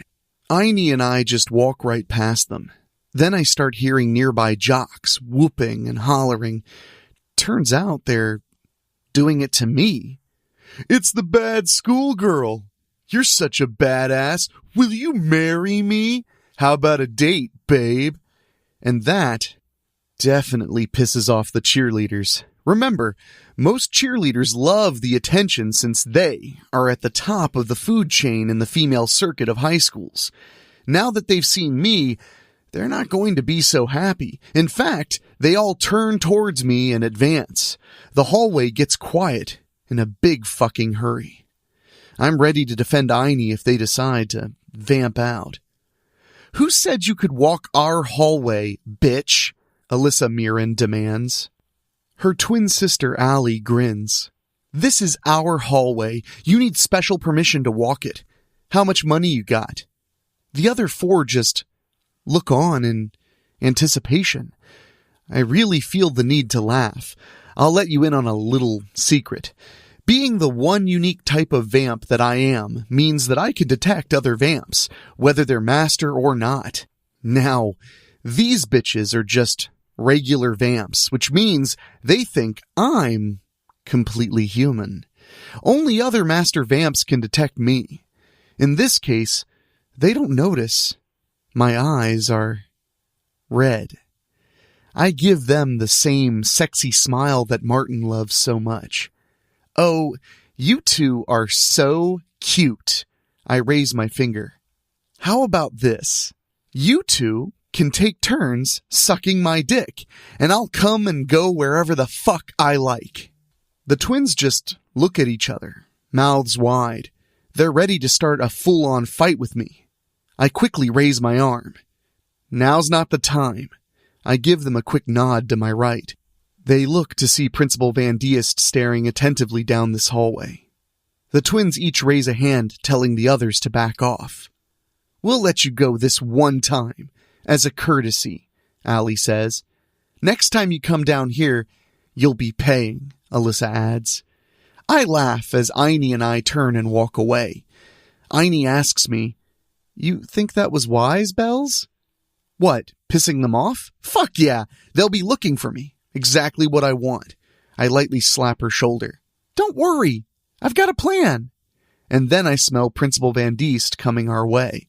I wait for him to reach us. What can I do for you on this very fine day, sir? I crack, not even turning around. He takes hold of my shoulder and turns me around. Look, I know you're new here, but we don't need you starting trouble already. I smile. No trouble. No trouble at all. Like you said, I'm new here. Just want to get familiar with my new school. He glares at me.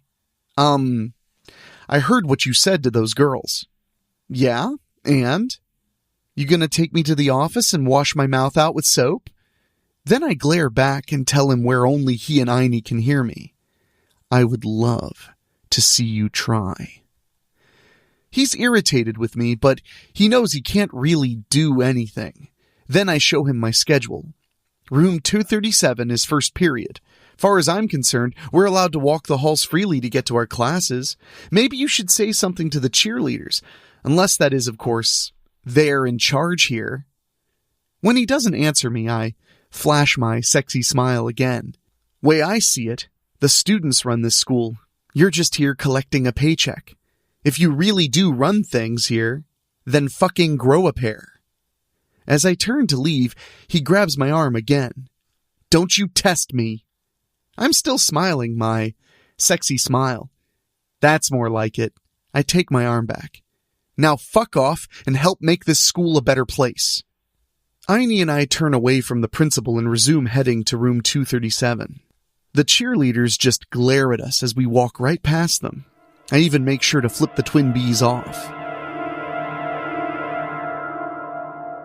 Throughout the day, I end up having classes with both Aini and members of the cheerleading squad. I can easily keep an eye on said people. The downside is that several horny boys are keeping their eyes on me. I hadn't planned on being labeled the bad schoolgirl, but what could I do? I couldn't just let Jaren Hatley have her way with Principal Van Diest. Oh well. I don't have to be the least bit afraid of the boys. I catch an occasional glare from whatever cheerleaders are in my classes, but I just give them right back. Thanks to my ultra-sensitive hearing, another master vampire quality, I can easily hear the cheerleaders talking. Tonight is a basketball game in the gym. After the game, they're meeting the boys for their ritual. They don't say where. Yeah, you bitches do that. You go hunt for your victims, and I'll hunt all of you. That night, Aini and I are just outside the gym. Sure enough, the cheerleaders are inside and the game is going on. What are you going to do, Bells? Aini asks me. Oh, I think I'll head on in and watch the game, I tell her. I can tell Aini's a little scared. You can go home if you want. I can handle those bitches. Aini shakes her head quickly. No, I got you into this. I'm going to see it through. I turn my attention back to the gym. Me too. Then I can move on. Now Aini's gone from scared to upset. No! We can talk about this later, I say. No!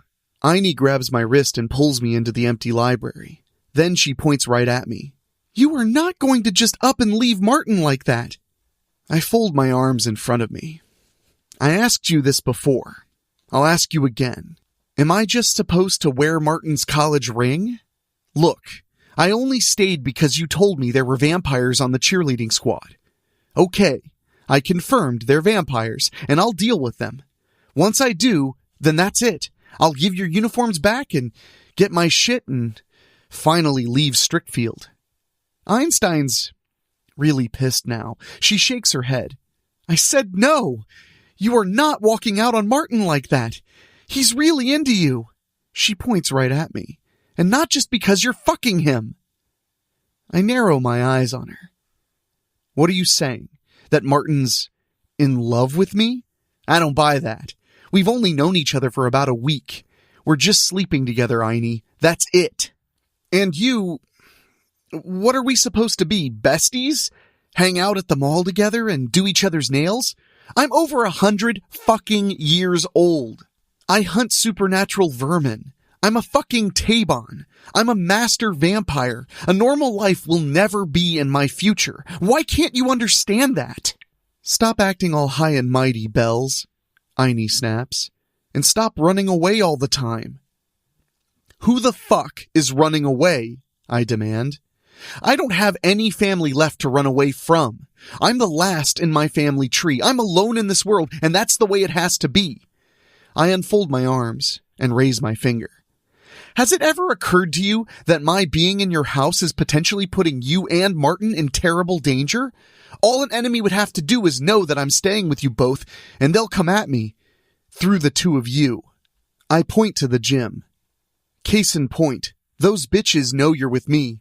What's to keep them from attacking your house? Aini and I continue to argue. Some of Aini's shit gets to be repetitive. I've finally had enough and walk out of the library. Aini's right behind me. We're not done here, Bells. You're risking bodily harm, Einstein. I tell her when she grabs my wrist again. You are not just going to up and leave Martin like that, Aini hisses. I don't turn to her.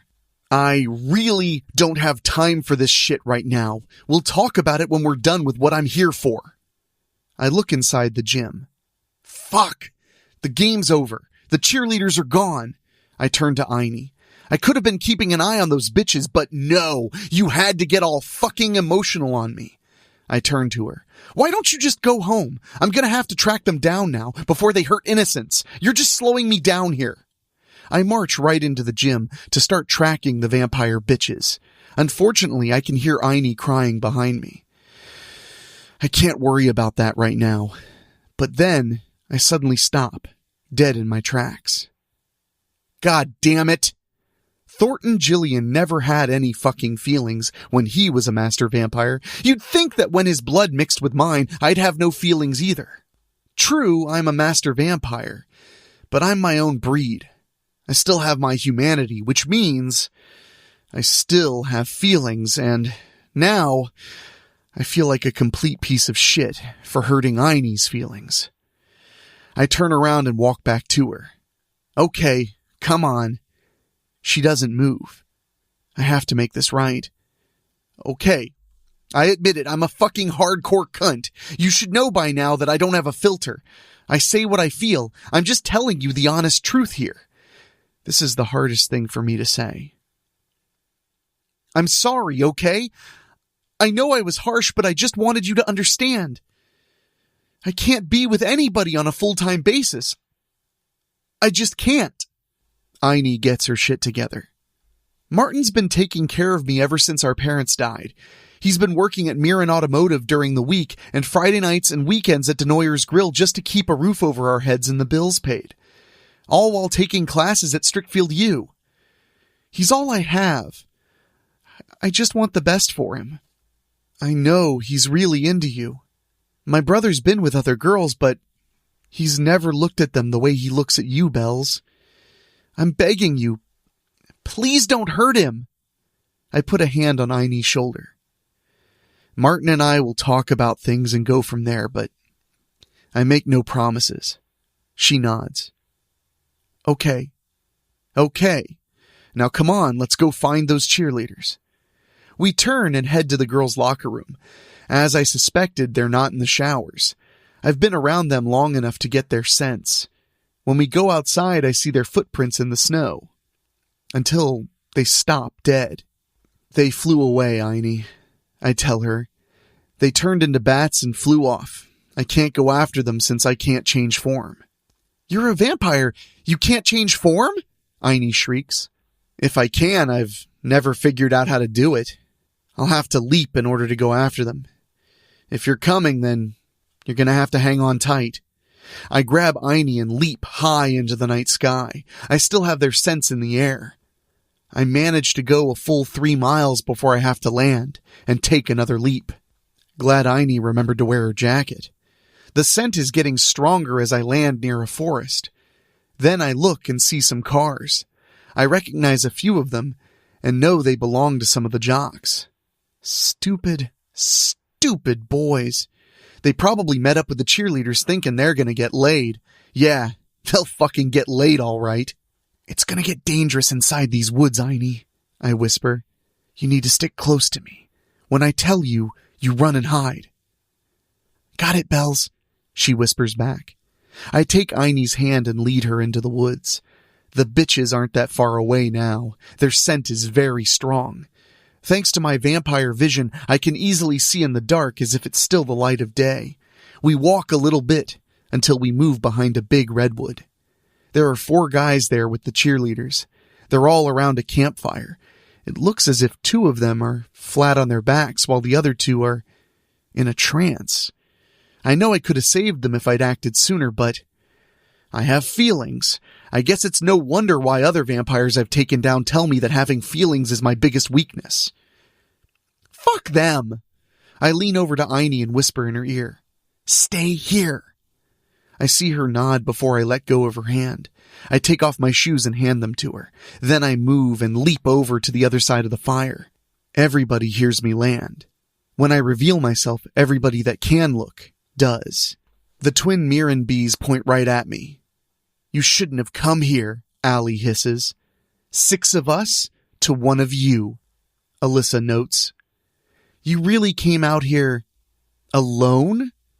one of the other cheerleaders asks in surprise. I put my hand to my chin. 6 of you to 1 of me. I lower my hand and look at them. Yeah, you're right. Those are definitely bad odds. Yours. Then I vamp out, changing my face and readying my claws. Then the bitches scream? What the fuck? The bitches are actually scared of me? I guess so, because they all turn tail and run. The 2 guys that are still tranced just stand there. I check on the 2 guys that are down. Aini approaches me. I'm ready to tell her she should have stayed put, but I know she's concerned. Are they dead, Bells? I feel for pulses. No, thankfully. And then I finally understand. I know why those bitches are wearing the old bloodstone. Aini, what made you think they were vampires? I saw them smile and show fangs like yours, she tells me. Alyssa also showed me her claws, but they have to be vampires. They turned into bats, right? Yeah, they did, but they freaked out when they saw me, Aini. They can't possibly know that I'm a master vampire. You mentioned old bloodstone, Bells. Right. And here's what I determined. If they were true vampires, they could use old bloodstone to be able to walk in the daylight. However, they would have to keep their stones charged by drinking twice as much innocent blood. And by innocent, I mean virgin blood. I've been listening around school. I haven't heard a single story about any bodies being drained of blood, or of that many people even disappearing. So, we get to the other possibility. Those bitches are practicing witchcraft and are using the old bloodstone to turn themselves into vampires. Though they can walk by daylight, which means their transformations aren't complete. They have to charge their stones with soul energy in order to maintain their powers and continue their transformations. What they don't realize is, once their transformations are complete, they would need virgin blood to charge their stones to be able to walk around during the daylight. I think you and I both know that pure virgin blood is very hard to come by in this day and age. I point to the guys. You keep an eye on them. I'm going after those fucking bitches. They didn't turn into bats this time. I can easily find the 6 girls, thanks to both their scents and their footprints. Seriously, I've heard over the years that cheerleaders can be such fucking airheads, but this is too much. I easily find 2 of them together. They're both holding each other. Their faces are half vamped. Suddenly, they scream and try to come at me. Classic rookie mistake. I snatch the both of them up and toss them over my shoulders. They both hit the snowy ground and moan. I'm on both of them before they realize it. They scream as I reach my claws out for them and relieve them of their old bloodstone jewelry to make them human again. I hold one girl to me as I glam the other to get information. When I get what I want, I glam the other. Unlike normal vampires who can only glam as a means of hypnosis, I can both bend people to my will and actually look into their memories, whether they remember or not. I come to find that these bitches have indeed killed people by taking their souls to charge their old bloodstone jewelry. I could easily kill these 2, but I'm not a butcher. No, I have a much more suitable punishment for them. I peer so deeply into their psyches and corrupt them so that they ultimately end up going insane. I let the girls go and pursue the others. 2 more scream as they come out of their hiding places and attack me. I easily swat them away like flies. They truly have no idea of how fast a full vampire can move, even more so for a master. I'm on both of them before they can even get up. So tell me, was this thing with using old bloodstone to turn yourselves into vampires your idea? I ask, knowing full well that it's not. We just wanted to live forever, one of them says. We just wanted to be important, the other says. You don't know what it's like to be invisible to people. I'm not sure whether they can see me smile or not, but I find what they say funny. Actually, yes, I do know what it means to be invisible to people. The only difference between you two and me is I choose to be invisible. But you two, such stupid girls, you took lives for selfish reasons. Well, now, you'll have all the attention you two could ever want. I'll see to that personally. I take their old bloodstone and also make them insane. That just leaves the little twin Mirren bees. Like the others, they made the mistake of screaming before attacking me. These two are fully vamped out and want to give me a fight. Looks like these twin girls are the strongest out of what was their squad. They've probably siphoned more energy compared to the others. Well, they are Mirrens. All they care about is money and power, but being a Mirren means so very little to a Tabon. While Alyssa and Allie are close enough to being full vampires, they're finding out that there are bigger predators out there than them. They try to fight me with just basic street fighting. I'm a master of many different martial arts. To finish them off, I thrust my foot into one twin's gut so hard I can hear her spine crackle hard in many places. Then she falls onto her back. As for the other twin, I quickly bring my other foot up over my shoulder and connect with her neck. The slight crack tells me that I've damaged her spine also. She falls immediately. After relieving the twins of their stones, they become fully human once more. Only now, the two of them are paralyzed for life. I could drive them insane, but I feel like I've done enough. No, I won't let them die out here. I bring the cheerleaders back to the campfire where Aini is. I know she has a smartphone, so I tell her to call 911 and ask for some ambulances. I still feel soul energy inside these stones, so I recite the spell to release the energy and send it back to the rightful owners. The two guys that were flat on their backs begin to move again. I make sure they're okay before I glam them and make them forget all about me. You better get out of here, Bells, Aini tells me. I can see the flashers coming over there. I'll get this. I see where Aini's pointing.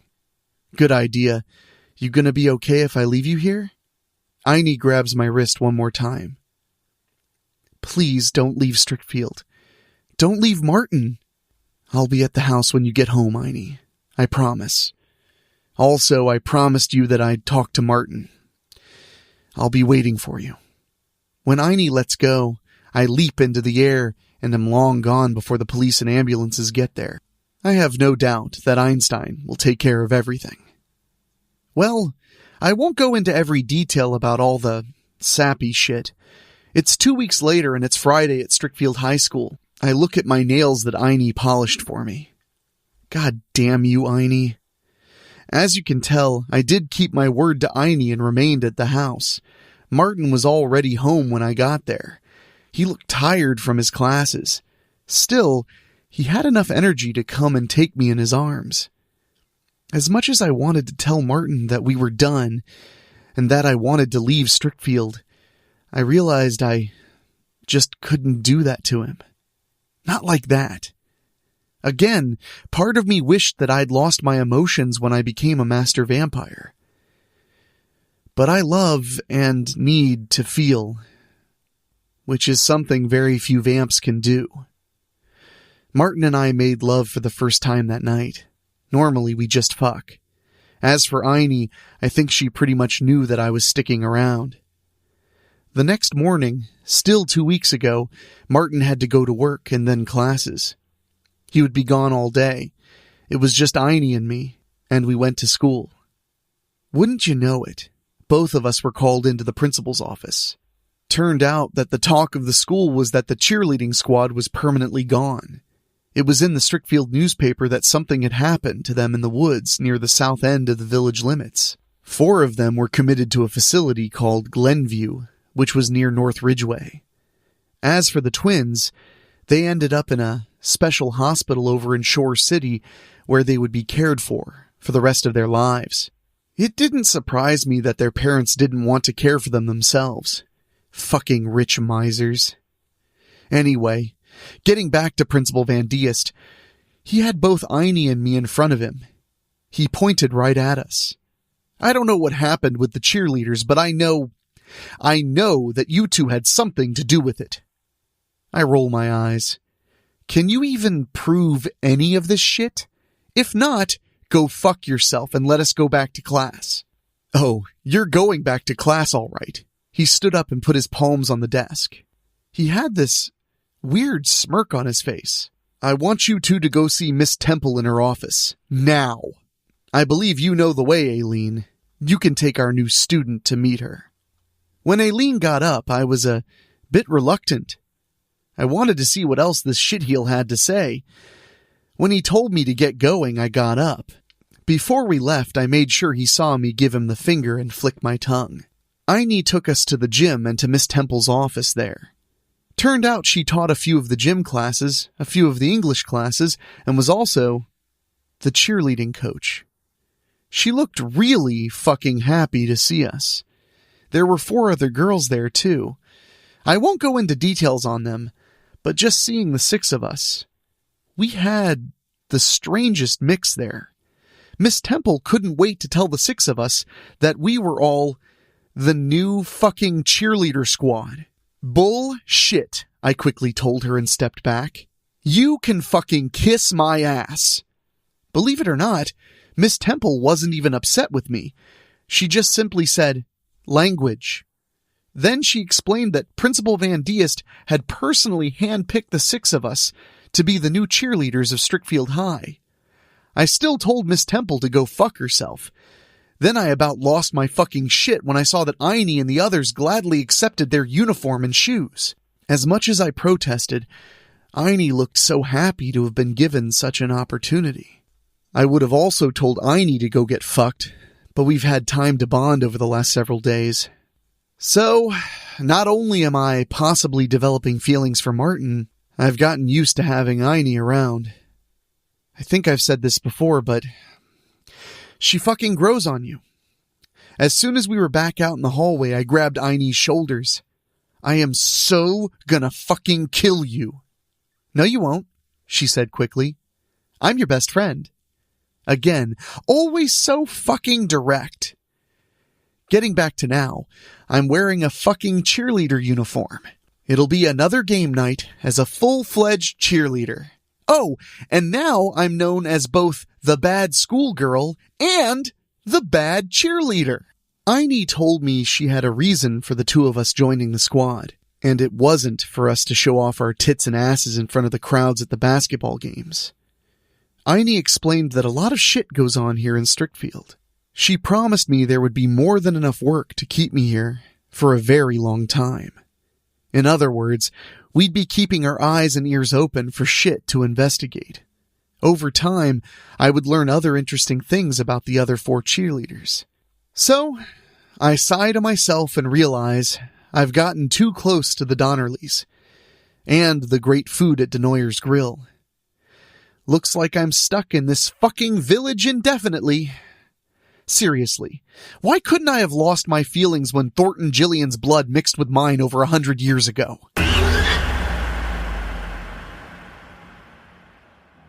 8 periods later, and we've survived recess bullies, missing seats, and the woods that don't like giving students back.